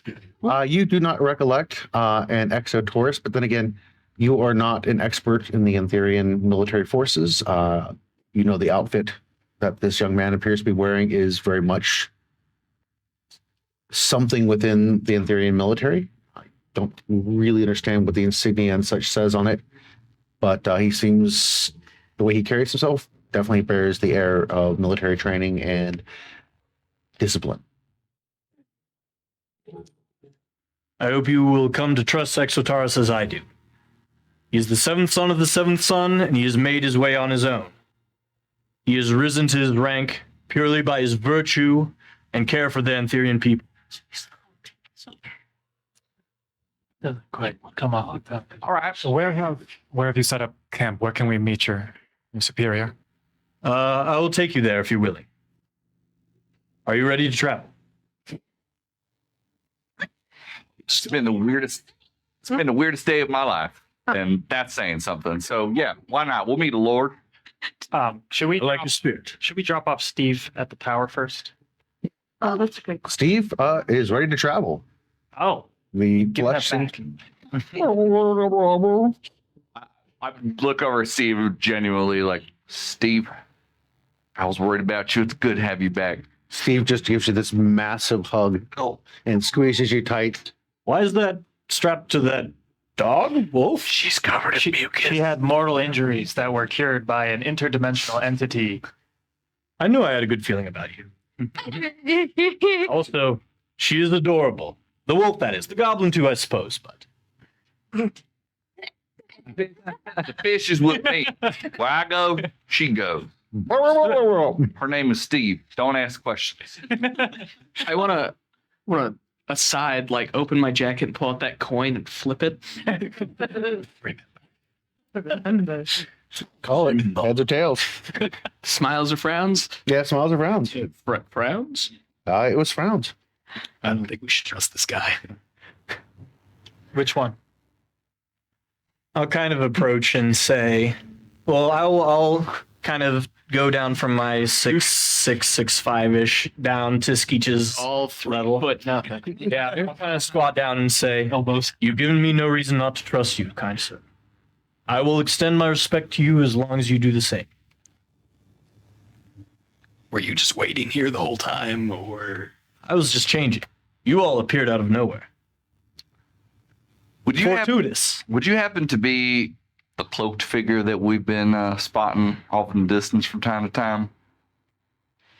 I think you need more than a shrug on that. You know, there's a lot of people in cloaks. That's all. Hold on. Insight. He distinctly said in not a creepy way. They could not be the same. Watch you in a normal way from a distance in a cloak. Like Well, I rolled a 12. top of a hill, like far away. You know. No, kill the basilisk. That does not sound familiar to you. Don't remember that. I told you. Good for him. See, I'm saying a lot of cloaks. Yeah, he stepped out of the building, and so if you want to peek inside where he's come from, you can more than welcome to do so. Echo, you want to? I don't know. Somebody wants Yeah, by all means. The road. I just did. Had a man. All right. Well, we'll follow you. Yeah. Are you sure? Yeah. I mean, we've had so many good interactions with strange men on the Traveler's Road. I really think that we should just carry on in our tradition. Let's go. Hey, I know you're at work right now. But would you like something to drink? Yeah. Sure. Do you like? Oh, well, you know, I've always wanted a potential suitor. Well, we're gonna go. One day, are you pulling out the unglittery mimosa? It's just Yeah, let me help you choose the drink that our new friend should consume, right? Why would you know? Why would you know these are? The potions. Reverend Damon, do we want to save the drink for the superior? Yeah. So wonderful. We'll have drink later. Then we can all drink it, Yeah. as in just the two of you, and not any of us. That is None of us. that is are good. thirsty. That is good practice. Yeah, Connecticut. I'm definitely the suspicious one here. Water. To clear this up. Yes. Okay. Come on. Good. You're standing in the darkness, just Well- in here, I mean, I didn't choose and you time. also just said you've been watching us. In an Not I- creepily. You know, you're right. I came off a little strong. Mhm. I'm sorry. I just came out of my little hovel, my little hidey hole. What are you guys doing at my doorstep? Buddy, friend, you're not helping yourself. Yeah. Fair enough. I'm sorry. I will say, he's not with the concordance, and we are standing out in the middle of the street. We make a lot of noise. That's There's true. about thousands of concordance soldiers around. We probably ought to at least get out of the street. So to reiterate, where you all would be standing, the road that would come up from if you were coming from the garrison tower, the switchbacks There's that route that would connect right to the Traders Road at the T intersection. There were the old abandoned buildings there where Echo had found Algar's message. Down from that is the actual road that turns off and goes right into Newtown. So there is space. You can see Newtown from where you are. And anybody that would be up on top of the Palisades up there would not be able to see you because of distance and such. And you are towards the lee of the building. So the building would be blocking you. But if there's anybody patrolling the road or something, they could quite possibly overhear the conversation that you're having.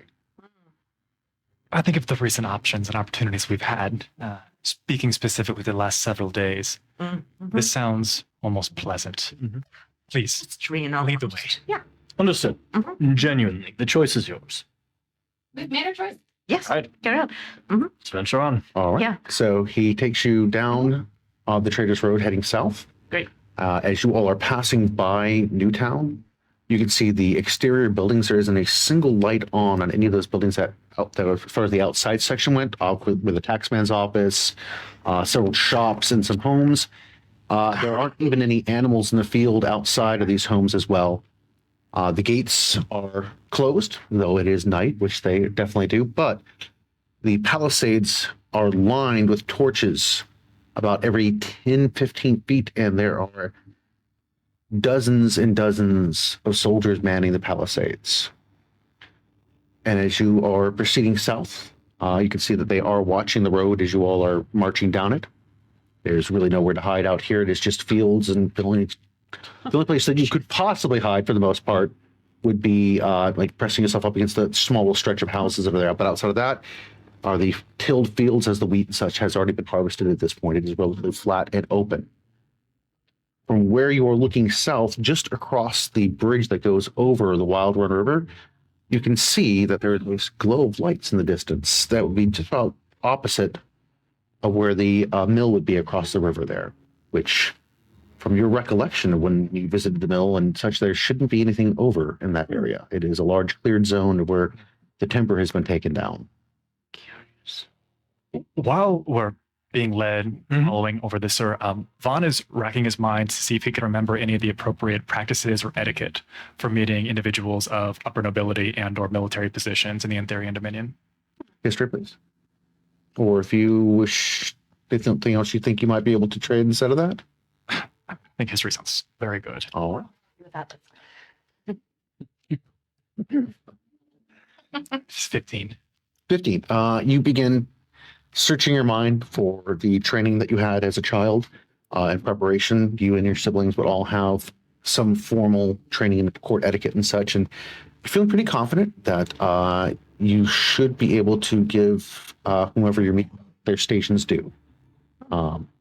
You do also remember a couple things about the Antherians, that they are typically very, very, very straightforward in their dealings.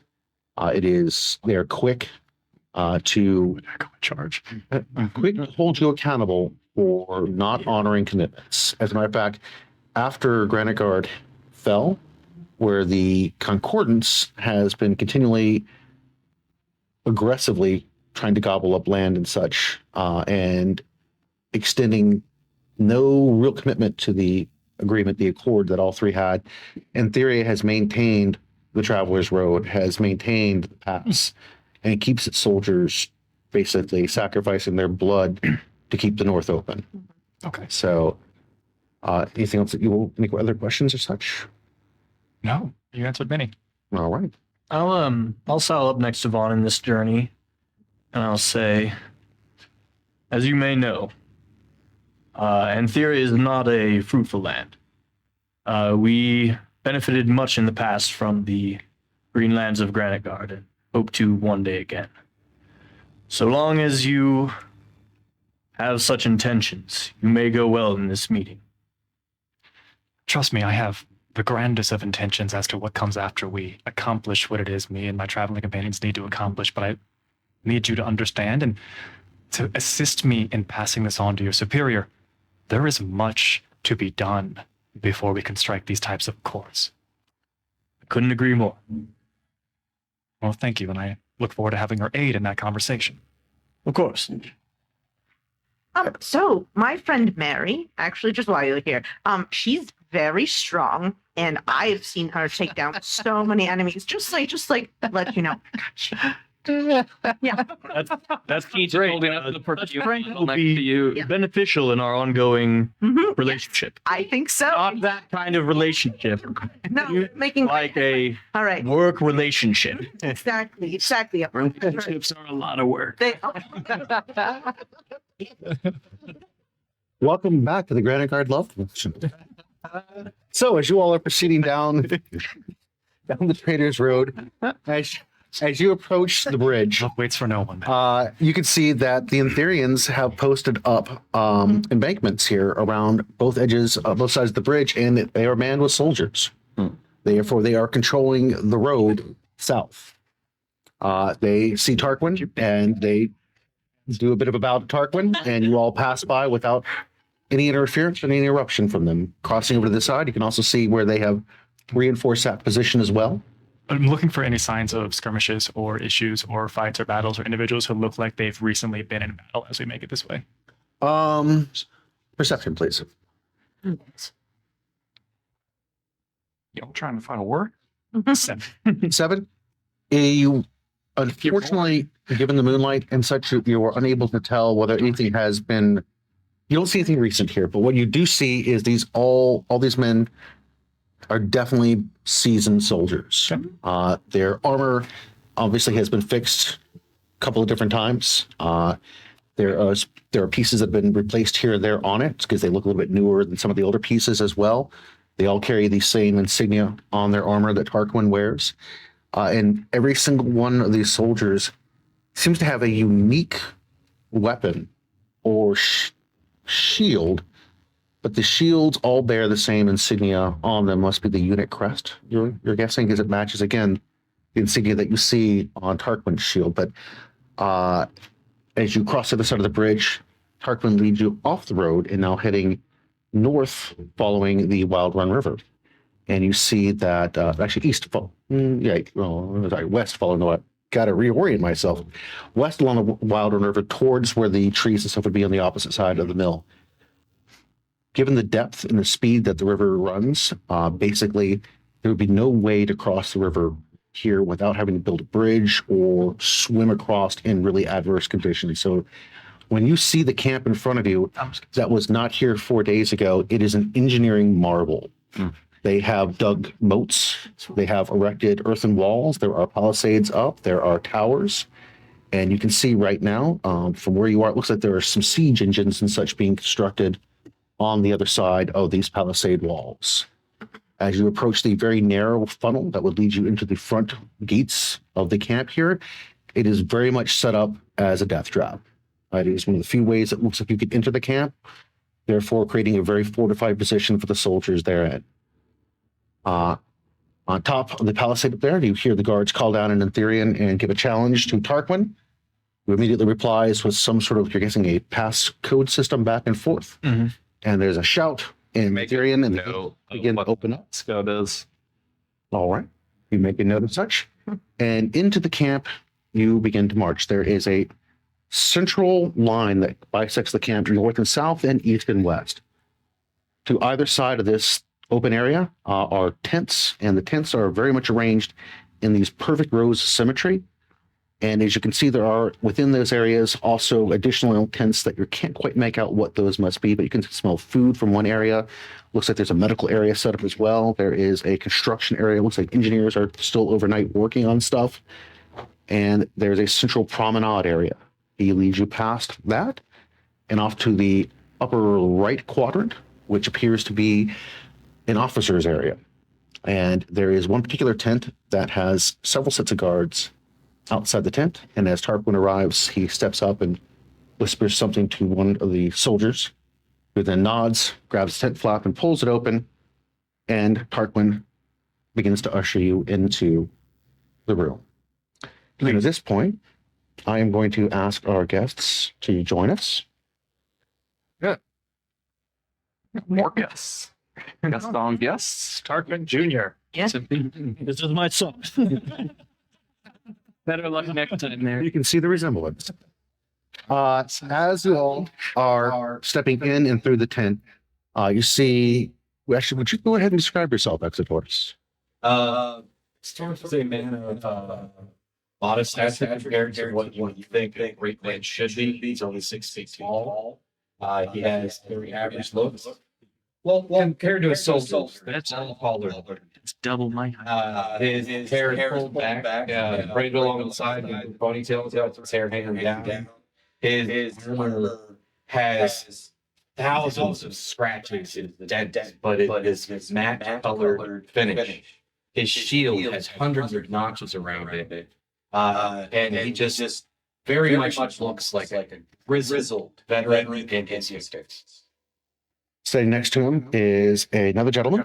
Please describe yourself. Yeah, so standing next to him and a little bit kind of behind him, just kind of, overlooking him a little bit, is a tall, broad-shouldered man, bluish gray eyes, reddish blonde hair that's kind of in a mohawk, like a braided mohawk with a braid going down the back, tied with like leather straps.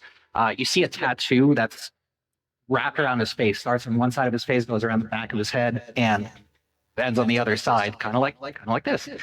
And when you look at the tattoo, it's very like flow. It looks like it's flowing into itself, and you're not sure if it's just like an optical illusion or if it looks like it kind of might be moving a little bit. And he's also wearing, the Antherian uniform with the breastplate. He's got a metallic shield on his back, also with the Antherian symbol, just like everybody else. And he's got a horn flung around his shoulder. And you don't see any weapons on him. He's wearing kind of like a cloak with like furs and stuff, over his back, but you don't see like any actual weapons. The only thing you see is the shield. And he's got a very stern look, and he's just kind of like looking at making direct eye contact with every single one of you, kind of like sizing you up. And he's got a very stern, very serious, piercing look. And while he's doing so, you can see he exchanges a look with Tarquin. Exotaurus seems to be very much involved in a conversation currently. Exo, would you continue your conversation? You see Exo is speaking to a woman with slightly pointed ears. The side of her head are shaved, and her hair is pulled into a single braid all the way down the back.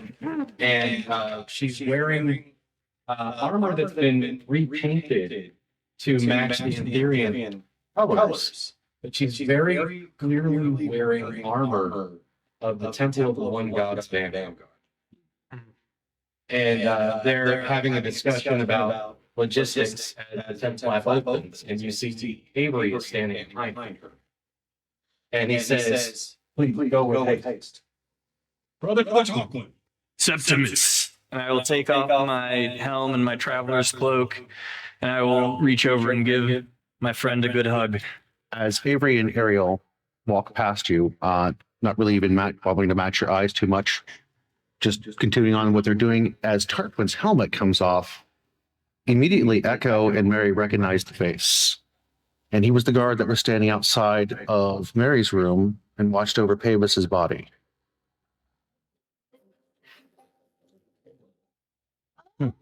Why did they look so dumb? Oh, it's because they were quite threatened him before. Yeah. Northerners. Now, wait a minute. These are Southerners compared to my North. That's all right. But bygones be bygones. Anyway, this is Exotaurus, Westerners. leader and resident old man of Villa. As he calls him an old man, you can see that Amon's eyes dart over at Tarquin, a bit disapproving, but does not voice any concern, but definitely not quite pleased at the leader of the 11th being called the old man. So he kind of, gives the look, and then he turns to you all and says, I am Eamon Torbenson. I am steward to the great Exotaurus.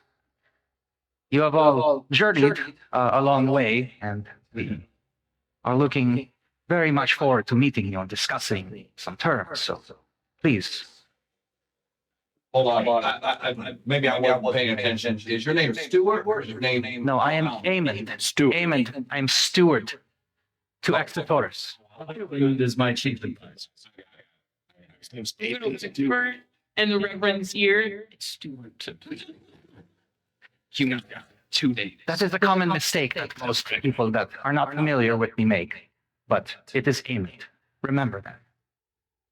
And he turns around and walks into the tent. Really deal with names already. That he is.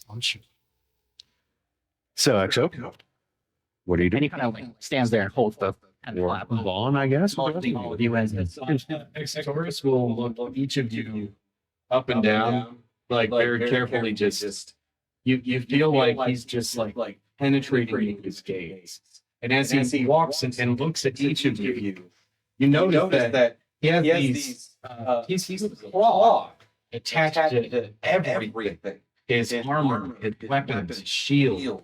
And as he's passing by, you see they're written prayers. And as he's just standing in front of you, you're like, he's obviously not a paladin or cleric, but he exudes a holiness that is palpable just standing near him. I'm sorry. Do you all follow the one god then? Absolutely. Be thou no other. Wonderful. Yes, and you're all very devout. What you do also notice is when he says that both Amand and Tarquin, their posture also matches his. Good. Excellent. Mhm. My friend Mary is incredibly devout too. Like, yeah, good. Yeah. As should all good members of the world. Brother Tarkin, we sent you on business. Yes, and I have a report, as I always do. So, anyway, King George's forces seem woefully ill-prepared, ill-trained, ill-equipped. And best of all, though, we have a potential alternative to Vindicta. Another. Yes, standing in this room. This is Von Fresh. Potential, and they've promised me that they have proof of his lineage. The resemblance is uncanny. You knew my father and my grandfather? I know you. I've said too much. What proof do you have who you claim to be? Before we get into the conversations on terms and what is to come next, I feel it only appropriate for all of us to get to know each other. You barely know everyone's names here. I know all of you. And how was that? Brother Telephone. But do you know how cool we are? They are very cool.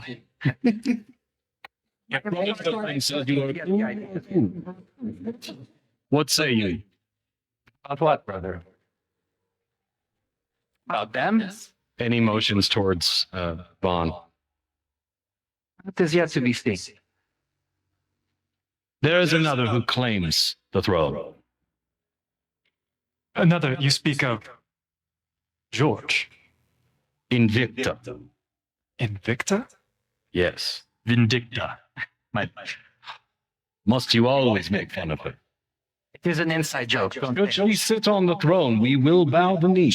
We will indeed, but that day is not come. May it never.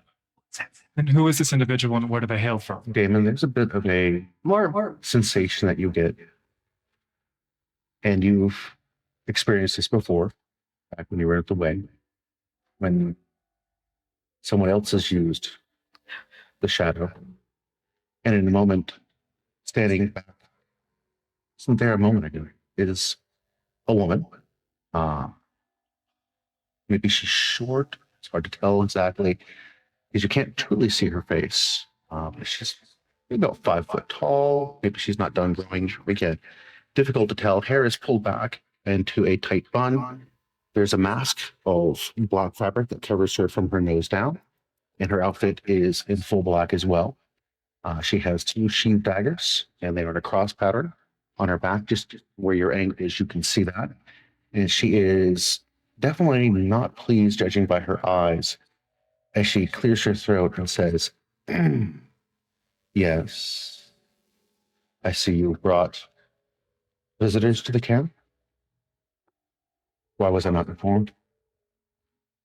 And Extoris will turn without missing a beat and say, "When you sit on the throne, you may speak to me that way. Until then, I am your..." turns around as quickly as possible to see if he can recognize the individuals. He's most interested in the color of their eyes. Please go ahead and give me a perception roll.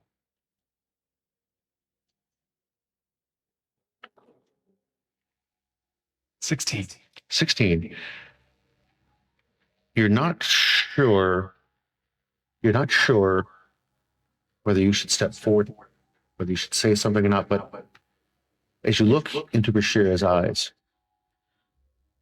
you can't help but see the little girl that used to follow you around the castle, that used to try to pick up your practice swords, that used to sit on your lap and ask you to tell her stories.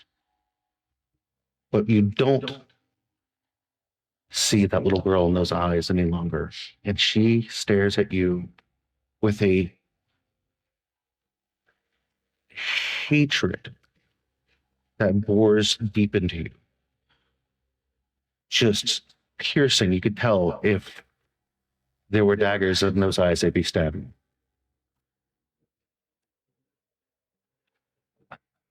He's a liar. Attempt to He is recognize a fake. That's not my brother. You should kill him. You should kill these people. There will be nothing to complicate things. Whoa. Please. With all respect, madam, the nobles may have sent you in my charge, but I do not take orders from you until you sit on the throne. It is not just your superiors, but also the will of your bishop. Please, sister, he has the right to make his claim. She steps back, leans up against the tent pole, arms crossed, says nothing more. She is not even clocking you at all. That's fine. I don't want her to. I'm watching her though. I am, just to make it crystal clear as possible, from the moment that Vaughn realizes who she is and the straight vibes as she's sitting back his way, he is not going to make any attempt to call out, recognize, averts gaze, goes back to the individuals who seem to have questions. You ask for proof. Yes. What proof has this one offered you? I have received a writ of her pedigree. It is stamped. It has been verified. And as far as I can see, she holds the strongest claim to the throne. And follow up, if I may, it is with this intention, and he kind of just like gestures back over his shoulder to where he knows she's leaning up against the tent pole, that you bring siege engines to my city. No, we have brought our siege engines as the Concordance has made moves on land that is not theirs, and as my vow to stand for Enthera, with the blood of my ancestors and its founding, my blood will stand between them and the oath that they clearly intend to break. But it's not going to be just your blood if a war breaks out on this soil. It's going to be the blood of all those innocent folks in Newtown. Reverend, the people of Enthera, they're true to their honor and steadfast to their word. Absolutely. Struck with my father, with my grandfather, and he looks eyeing each of you an appropriate amount of time as he goes back and forth. And you are doing what you think is best and what you think is right. I respect you. I honor you for this. And I thank you for bringing aid, because it is not on my ego that I ask this, as long as you are making the best decisions for the people of Newtown and the society that I hope to forge within those walls once again. Aid us. I'm going to roll insight on Vaughn. I want to see if he is being forthright. I'm gonna help with that. I'm actually, if Vaughn, if you want to roll persuasion, I will actually aid Vaughn and say, Exotaris, they're good people. I've seen their deeds. With advantage. If you trust me, then trust that this is a better option than what we currently have. If they have, You speak for this one. I will. With all respect, Brother Northwind, you have seen what they have. Thinks out of line, Exotaurus. He will address me with respect. And I do believe plotting against the will of the Senate would certainly place you in A ruler meditates for us will summon what is and they, and does not demand it. I will stand for Inthera, and no one will stop me from defending her. Besides, we don't like the bishop anyway. By the way, it was an And he'd rather talk away. What say you? He hisses a bit. I say that Brother Parker has seen their actions. He has not heard their words. We do not know what their true intentions are. We must see for ourselves. We must test their intentions.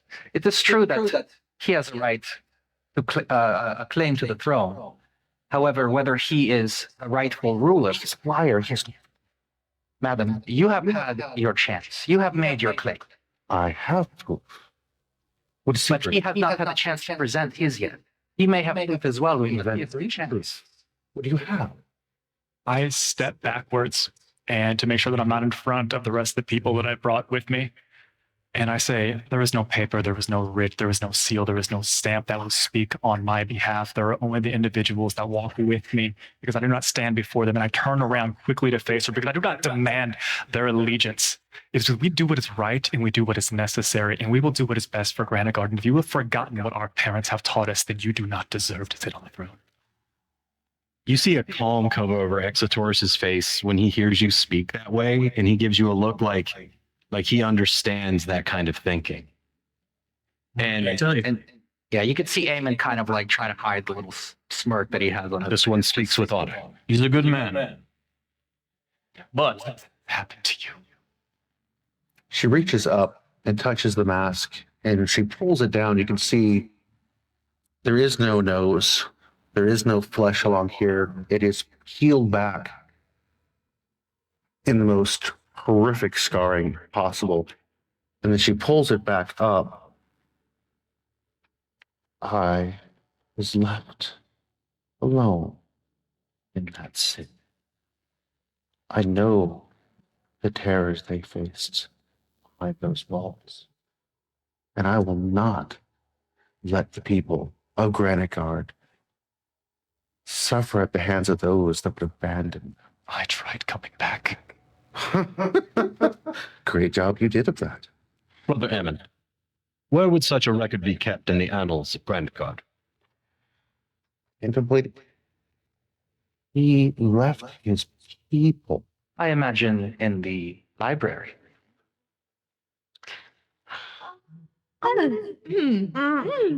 Anywhere else? I believe the courthouse would have more documents pertaining explicitly. City Hall, library. Yes, that's true. I have sworn, and I will not relent. There must be a pedigree. Your Honor,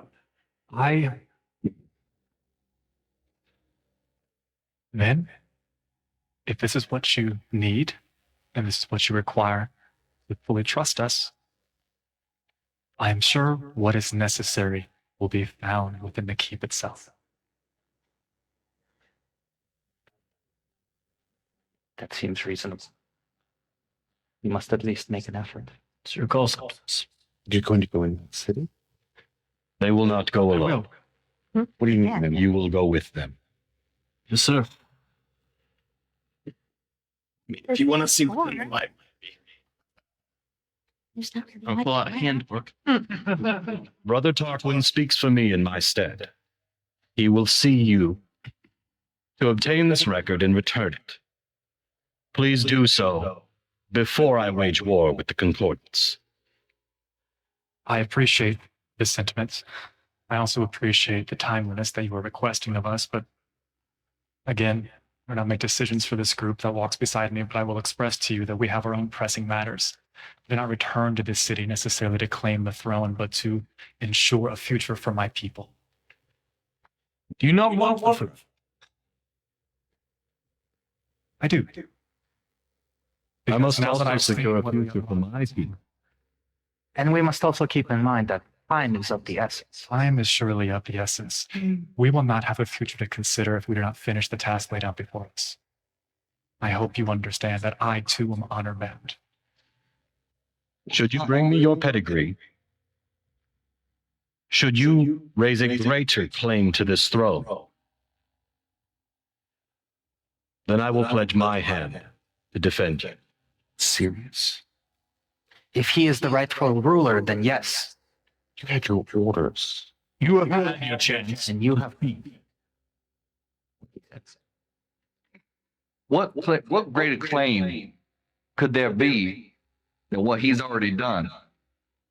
I've seen you wading through the mud and the blood and the eldritch abominations inside there. Fortunately, nobility is not earned. Nobility is by blood. Do I look like a person who cares one whit about nobility? You? I do not care about The machinations of nobles and kings. You may not, but there must be an order to things. I said let people decide. And we are for the people. And that is why we are asking for what we are asking. Because we want what is best for the people. We want what is rightfully theirs. What is it that you believe that the people need? Believe that they need us to save the world, which we've been busting our humps trying to do. And if the right person is at the helm, then you will have a lot more support. Do you not think so? We all want the same thing. The agreement that my forebears signed with his forebears was that we would pledge our steel to defend his territory, and they would provide their grains and their food, and my people starve while we spill our blood to keep the monsters from coming over the mountains. I must tell you that I am also not originally from this land. I am from the West, the Middle Kingdoms. I left after my father had died in battle and I had nothing. And I could not stand to be there any longer because the people there were little more than animals. They would kill for the sake of killing, pillage, murder, for power, for gain, for money, and for the sake of killing itself. This is not for me. This is why I left. I wanted something better. And Exotaurus, he took me in. He showed me the right way to live, how to be a good leader, how to talk to the people, how to make them respect you, make them love you by making the right decisions. You honor me, brother. It is the truth. I speak from the heart. I trust this man completely. He has made me the man that I am today. And I owe him my life. And I would follow him to hell itself if I had to. How long are you going to give them to provide you the proof?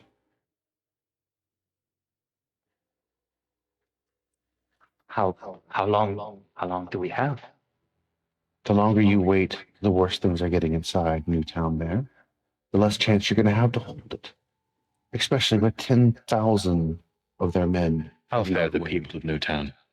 Would I have an estimation of the forces mustered and how close we are to the tipping point? Currently, there are the 4,000 concordants, the 500 forces of George, and anybody else they're trying to conscript at this point within the walls of the city. Here's my question. There's 2,000 civilians at least. Would I have heard anything in terms of battle plans or a rough timeline or anything to give us a sense of the clock? Estimation on their time of arriving to where you all are, 2 weeks at this point, which is much sooner than what had originally been expected for the concordance. About 2 weeks. The scales are tipping. We have less time than we thought. We must make haste. It isn't just the 2 weeks. If you take that town, you have to reinforce it if you're going to hold out against those men. It'll be 2 months before you get your reinforcements, if you get reinforcements.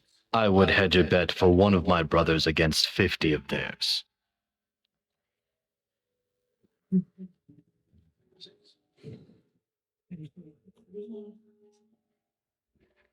How long are you going to give them? What say you? 10 day?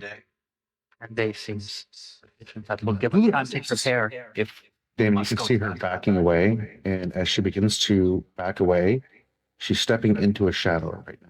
I'm going after her. Damon disappears, and so does Vindicta.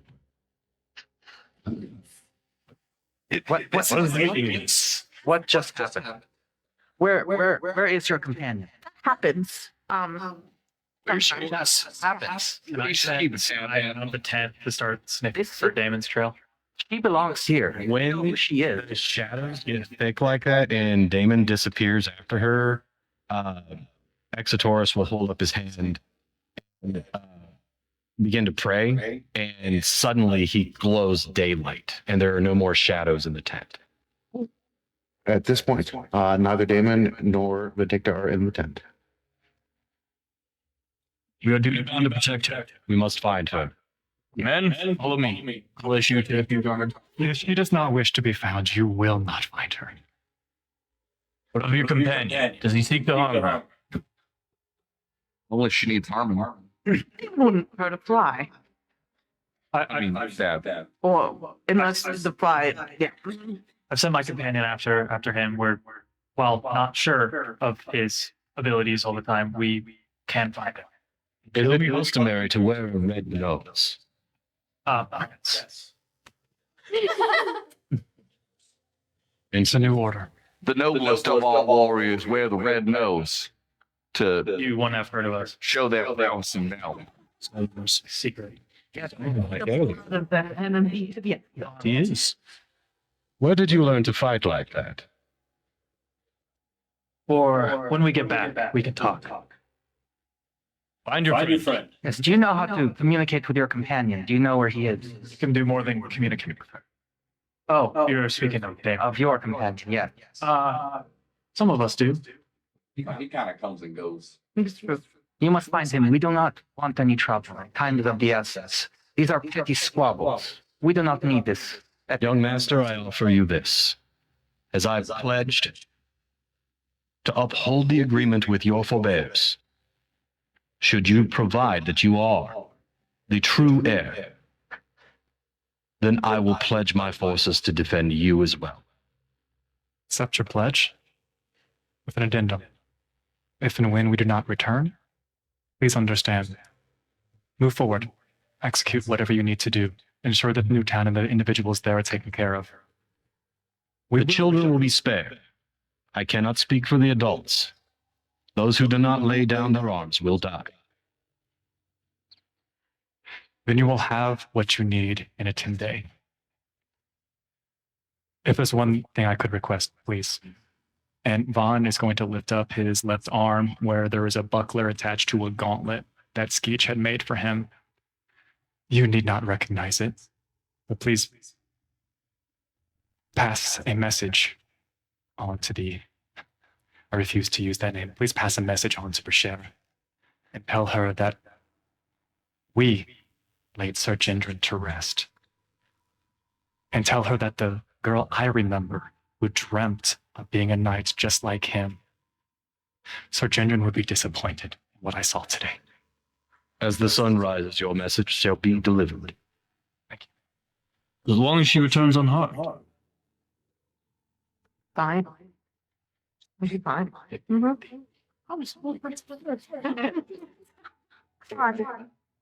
And Echo, I would like you to make a.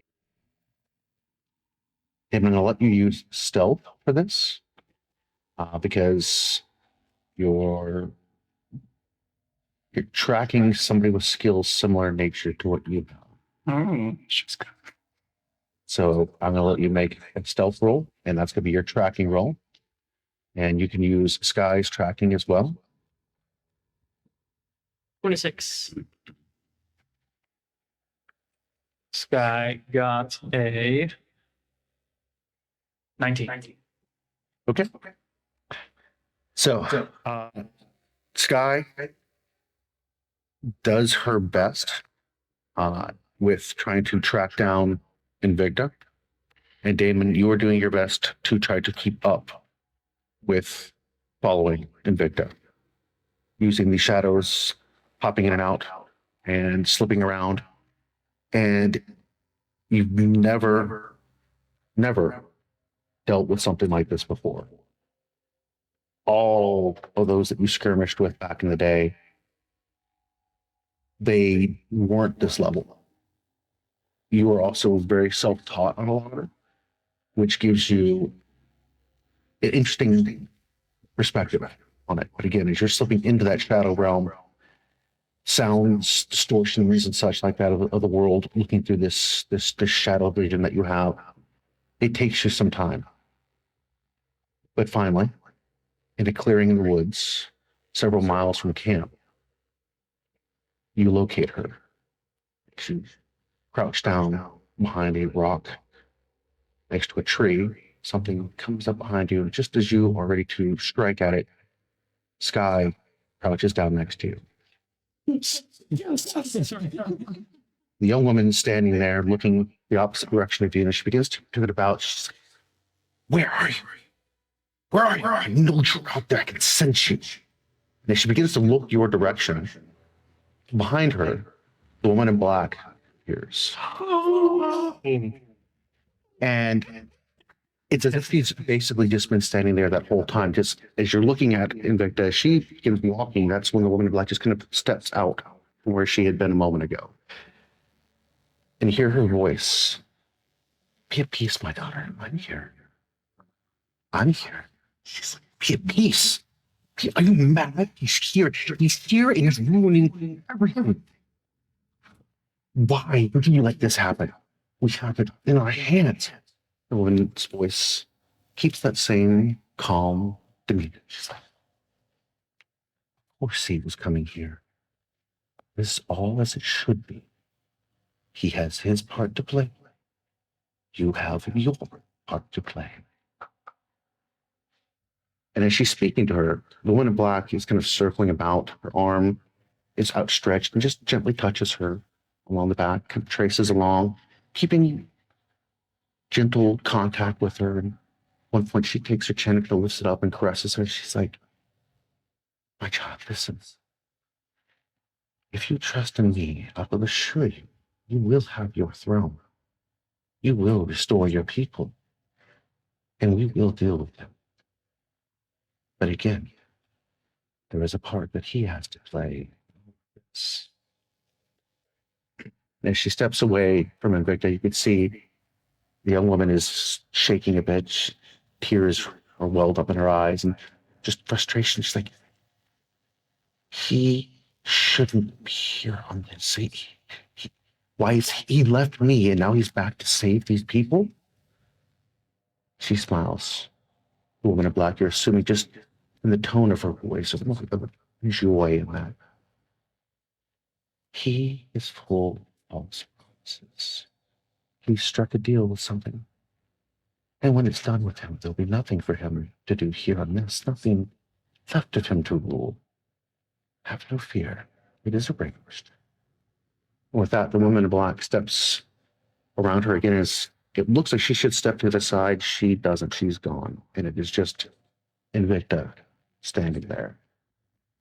And then she steps into the shadows and is gone. I look at Sky. Sky looks at you. Her ears are flattened out.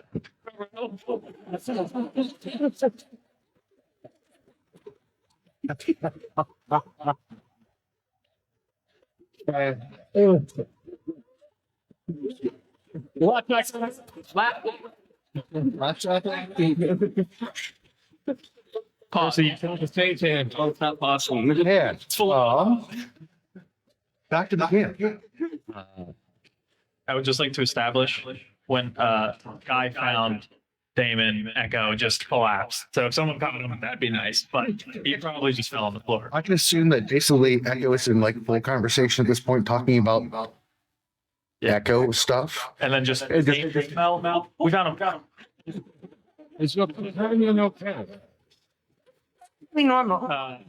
This happens frequently. I didn't want to interrupt Only special important occasions. Brother Clarkland, who have you brought to us? They're an interesting bunch, but their hearts are true. It is interesting that they travel with a kobold and a goblin. Remember, we got to open the whole place. You can keep calling me a goblin all you I have no problem with goblins. have a name.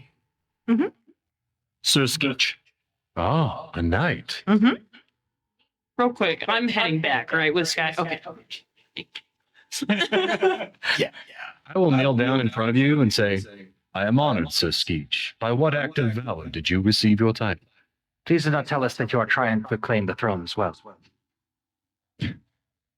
He's gonna look up, squint. Now, I'm not a geneticist, however. 3 months ago, I didn't even know what a throne was. Quick learners, too. 2 months ago, I didn't know what Granitegard was. Around a month ago, I didn't know who any of these people.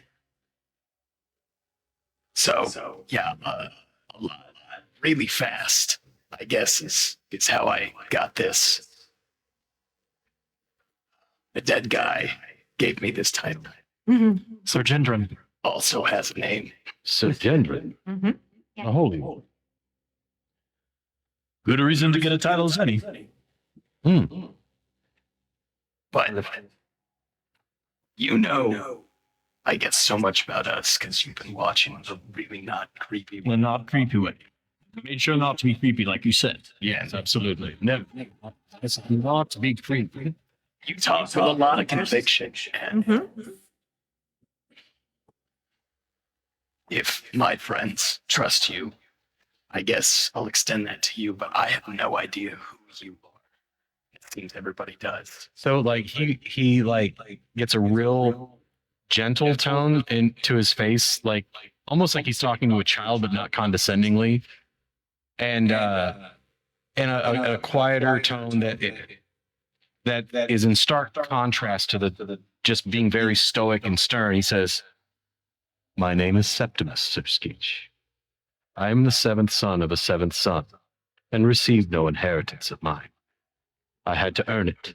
Join the club. And that is why I am honored to speak to you, as you have earned it." So we'll get something straight. Your friend or companion or ward, whatever you called her, and my friend, maybe you're having a chat right now. Not sure how that's going to go, but that's out of our hands right now. You need a piece of paper to tell you one thing or another about Vaughn. I made an oath, and I always abide by my oaths. And that oath was that I would see the true heir sit on that throne. And I was tasked with seeing the certificate of pedigree. Well, to ease the rest of your minds, Barry, your god, same as their god, right? Yes. James. Can you do that thing? You know, the thing you did with Reverend that made him really uncomfortable. Forgive me, what is this thing that you are going to do?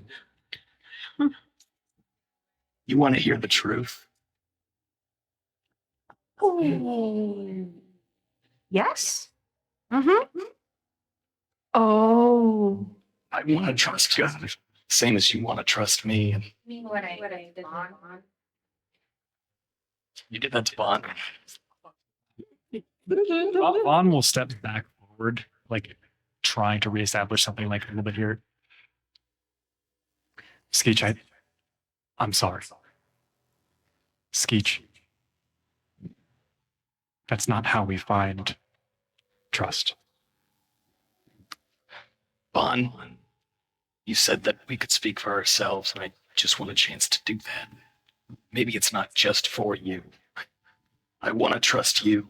I am a man of my word.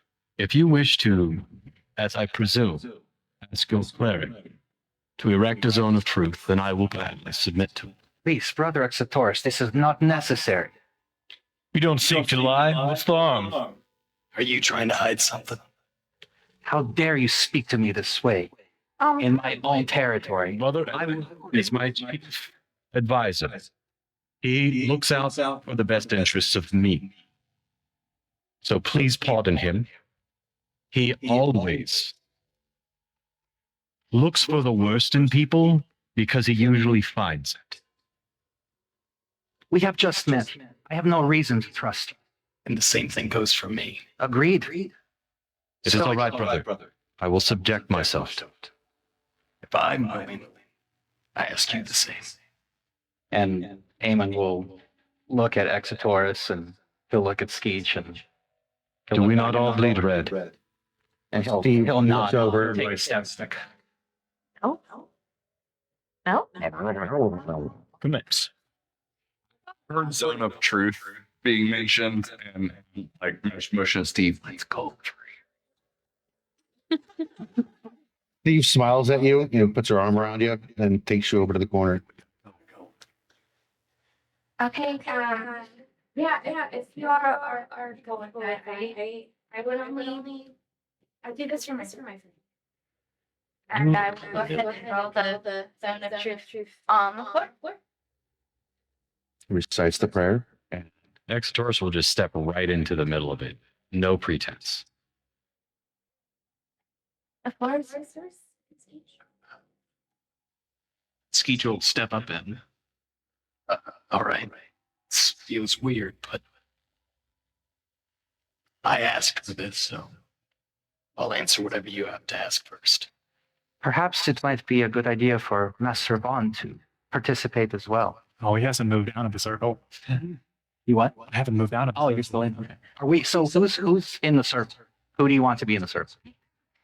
Exercise and speech. Okay. Back up, Penny back. Give him Penny back.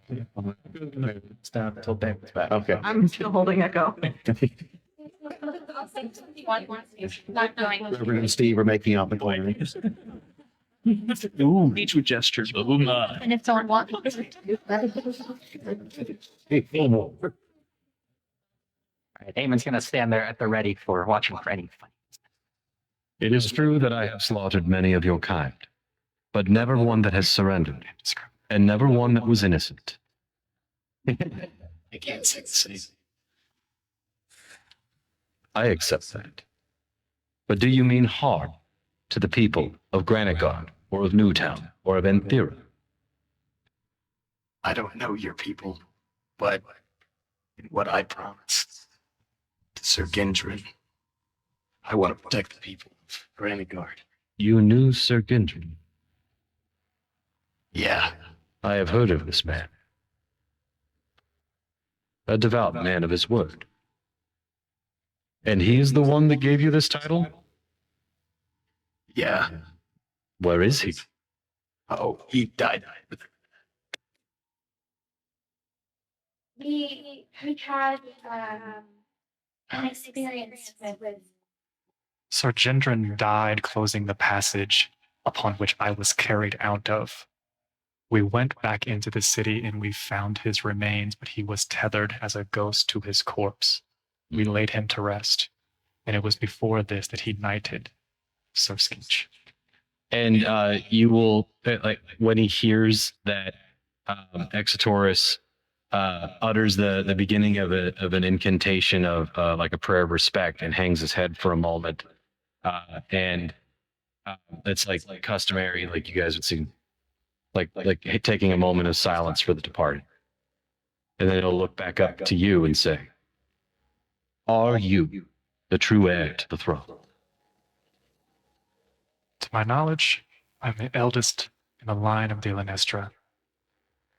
As far as I know, my father is deceased. Why do you serve this man?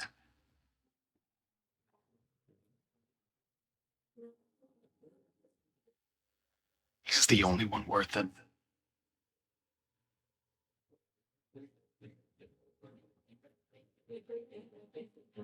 The caliber of man who can make an enemy a friend is the man that needs to sit on that throne. I will send my adopted son with you Brother Tarquin, if there is a pedigree to be found, he will ensure it makes its way to me. I have a question. In the case that we don't find it, if it doesn't exist, it's been burned, lost in time. Would you put someone on the throne doesn't have granite guards?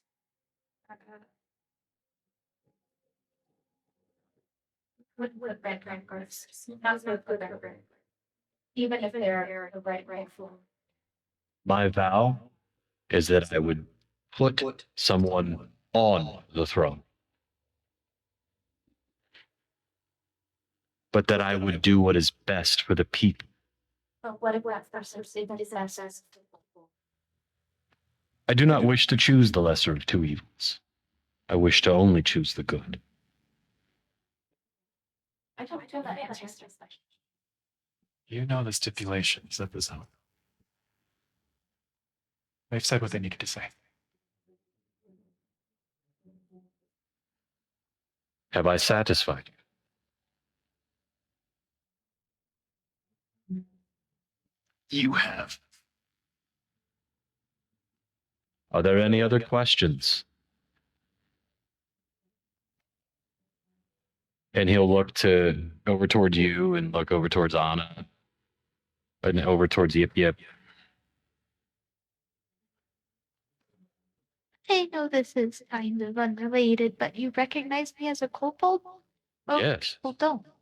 And then in fluent Draconic, he will say, I have delved through many ruins, and I have met several kobolds, though I have yet to meet one that did not want to slit my throat. I do not know of any kobolds outside of the city, I have to say. I've only ever met them underground. You are the first I've seen above ground. The kobolds in my clan are in not the best state. If it was not for Vaughn and them, my clan would likely have fallen already.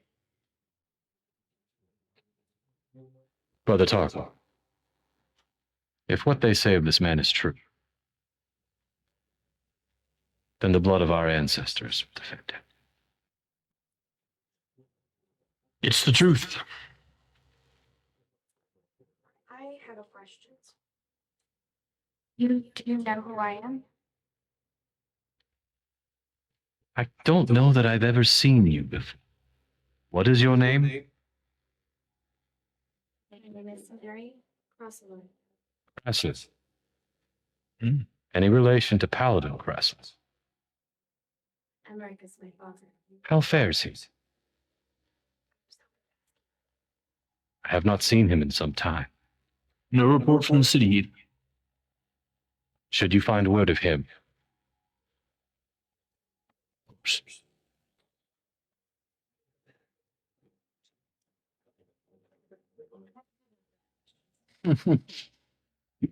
Echo sits up. And Damon, if you wish to step out of the shadows, you can. You've been observing the last of this conversation. Actually didn't travel back in the shadows. Ah. I snuck my way through after seeing the lady in black there. I didn't want to go through the shadows. Brain. I'm just gonna enter through the tent. Okay. It is extremely bright right In the shadows. Okay. Your sister. And he turns as Damon enters. Into the zone of truth? I turn. No. Maybe it's too bright for you to see. Yeah, just wander in the.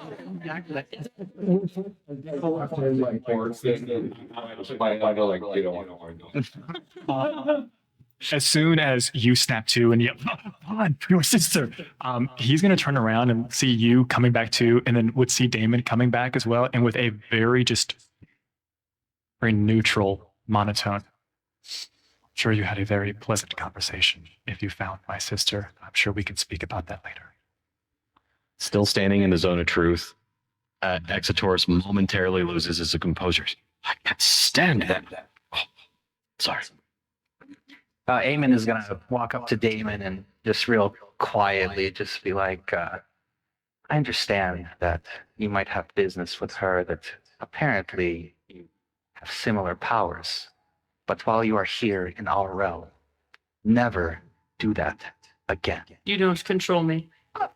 Oh, well, You are, you are in our I repeat realm. again. You don't control me. I do not plan to control you. Don't tell me what to do. But you must have respect. This is beyond respect. This is life or death. What Explain. happened? It is none of your business. We will explain when we get back.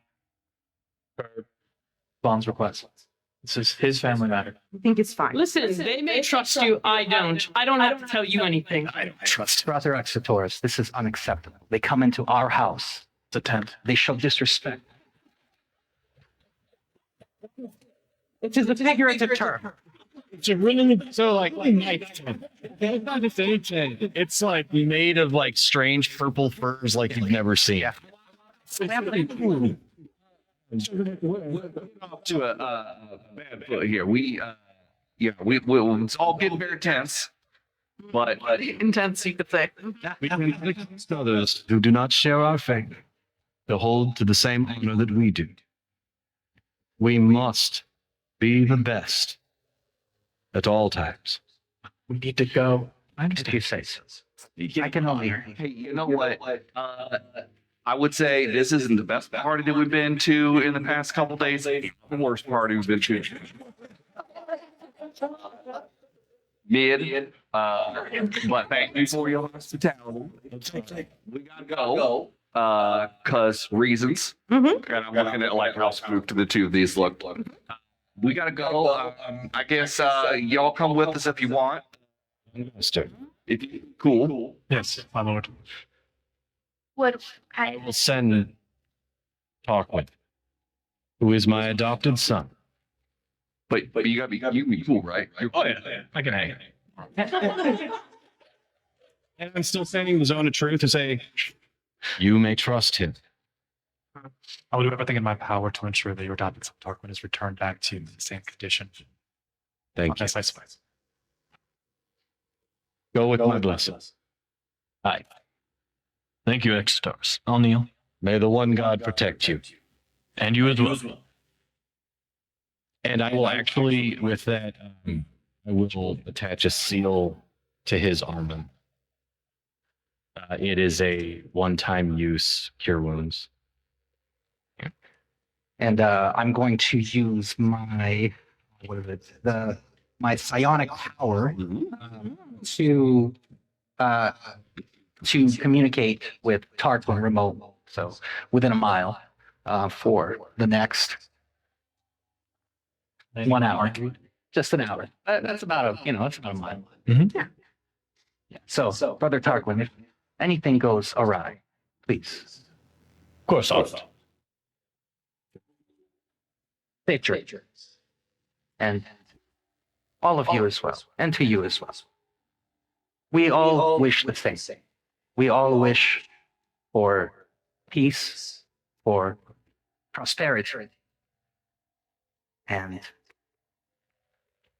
I feel that we may have a very fruitful relationship if we can learn to work together. Well said, brother. Is he in the zone of truth when he says that? I step into the zone.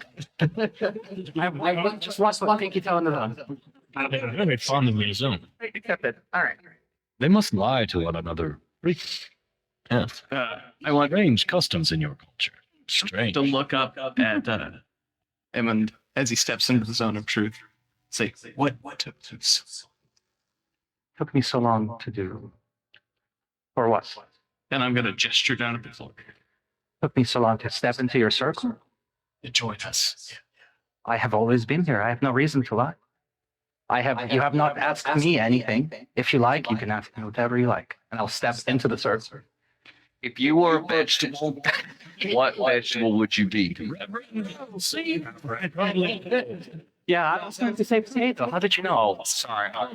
My answer. I'm guessing. I feel that I might be a spicy pepper. Really?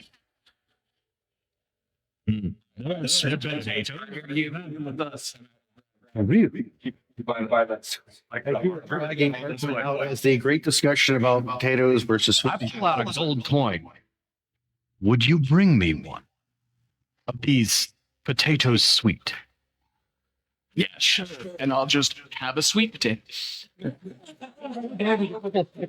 I want your money. I do. How honorable. And like, and Exo was like torn between hitting him you the gold coin and not even looking at you. I'm in the banker. I'll take the form. Checks out. He says that a lot. Must be true. Friend, Boy. but a 10-day before their plans are set in motion, I say we make haste. So this just became. What point Item. do you think it is now? I think it's like the second point, right? Yeah. Because yeah. David says we have to go. Going back towards the tower? Yeah. At dawn on the 10th day, I will destroy the garrison Newtown. of Newtown. All right. I will turn as I'm leaving the zone of truth and look to Exoterus and say, if you hurt the people there, the good people,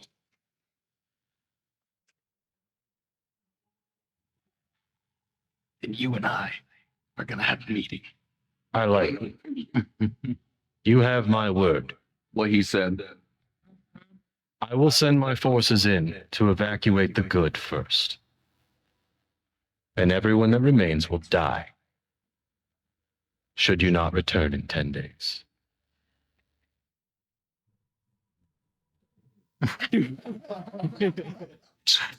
And then it should be the sweat. Each turns away. Please, scary. Extend the message to my sister. Which portion? That I've Taps on his gauntlet again. you have. Speaking of, you followed her, correct? I am just asking. We will not be answering questions at this time. Thank you. Well, I just wanted to know. I'd like to roll That's he just finishing up the smoke bomb as Reverend is saying we don't. Steve puts herself between right like a bodyguard type of situation where you can get you all back as each you drop the smoke bomb. I drop a smoke bomb and I go.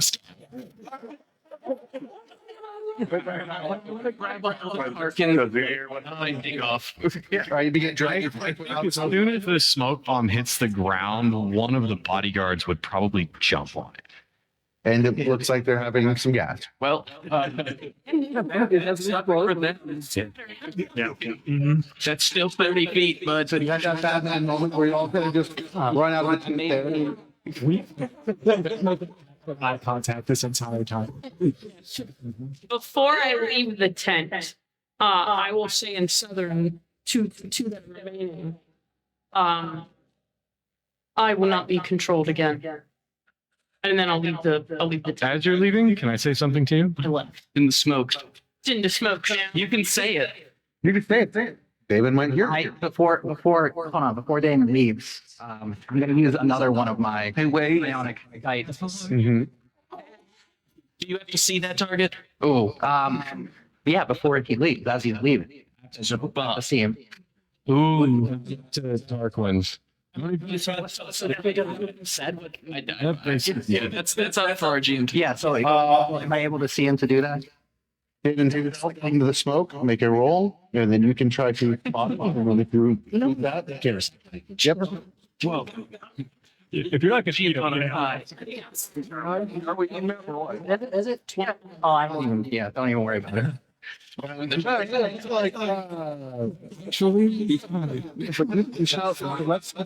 ahead and grab that soap.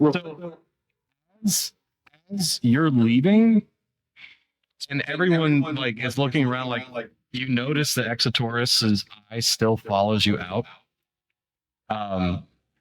And he'll turn to Brother Tarkin and say, "Please extend our apologies. We don't want to be thought rude." With that, he is yanked into the smoke cloud by small hands and a large fishy hand. So come on, it's going to get really complicated here. I like. And out into the grounds of the Anthurian camp, you all are standing currently as smoke is billowing out of the tent and the guards are. Or we can keep going. Would you say we're running to the tower? Yeah. I would say that, like, the moment that we're. Are you going to do anything to get to the camp, or are you going to let right? Kind of scrolling behind them, just kind of watching them. Taking off running? Yeah. I'm trying for you to follow, but Yeah. It's like if the guards, I'll kind of wait for them. I'll let them have their dramatic exit.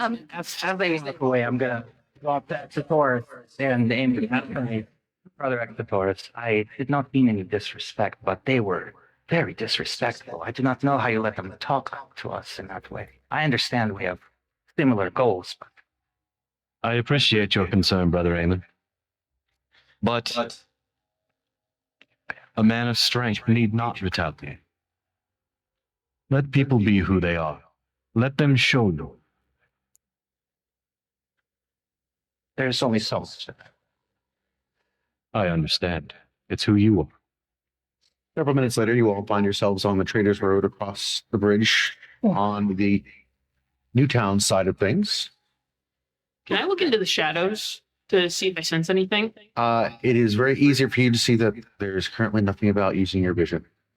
The nice thing again is that as you are coming down, the same condition as well, that they're very, because the fields have already been harvested for the winter, the tallest plants are maybe about that big. Just a few inches, anything that's sprung up at that point, they've been tilled and rolled over for the fall. So there really isn't anywhere for somebody to hide as far as that goes. Now, there are some stone walls that divide fields that somebody might be able to hunker down behind. Outside of that, though, there's just nobody standing in the fields. The next point where there might be possible shadows to worry about is actually as you pass by the front of Newtown. So you could cut across the fields and head out that way if you desire. That would put you in the most wide open area. And as fortuitous as it is, any other night you would not have liked this. The clouds do clear a bit and the moonlight is shining down. I'm gonna go the most open way, away from shadows. There's like no question like why you're leading us the way that you're leading us. It's unlikely though, but Sky is not left Echo's side. Her ears are flattened out, looking a little bit like a beat dog somewhat. Shining a light. All right. How long would you say it takes to get to the tower? Because I'm not saying anything until we're back in our tower. The journey from Newtown walking. If we're like making haste. If you're making it, 30 minutes gets you there. Okay.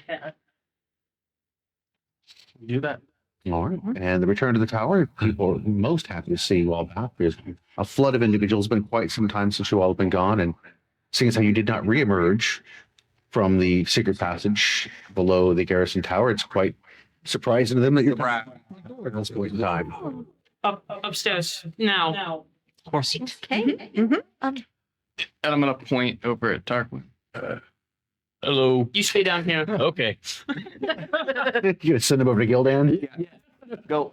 No narcs. I'll turn you into a mouse. We'll be back. All right. And as you wish. Tarquin wanders over to Gildan's little circlet there. And the rest of you head up to the bat cave at the top of the tower. The bat. Anyway, sorry.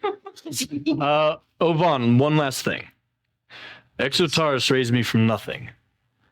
So I stuck my neck out for you. If you betray his trust, I won't make threats, but I'll be rather upset. So do be good. Exotaurus is a man of his word, and you, they have nothing to worry about. Good. I look forward to working with you. I'll extend a hand. He kind of reaches out and hesitates for a moment, and then he goes in for the full handshake with his right hand. Mm-hmm. Yeah, you feel a meaty +7 strength in that hand. And you just let me drag you around for funsies. You can be as strong as you want. I've taken some serious emotional damage recently, so not in an intimidating way. This is more of a passive, just the strength is there. And he just kind of takes your hand and then directs it towards the caravan. Mm-hmm. And then goes upstairs. Gildan, keep an eye on him. Helen would want you to. Echo casts silence on the door once we're to inside. All right. And at the top of the tower, you all stand. What happened? Are you guys okay? Hey, hello, my friend. How are you? Like nobility, essentially, that he's been holding since stepping into that. The moment that the door shuts and you cast silence on the door, he just like slumps up back against it. Echo will kneel next to you and he just looks up kind of at Damon, just scared. I'm sorry, it gets worse. So you met my sister. Not just your sister. Melancholic was there as well. And she harmed her. They're working together. And it's here where we're going to end our episode. So please do join us again next week as we return to the doomed city of Granitegard to see what happens. The doomed city of Mari. God, sister.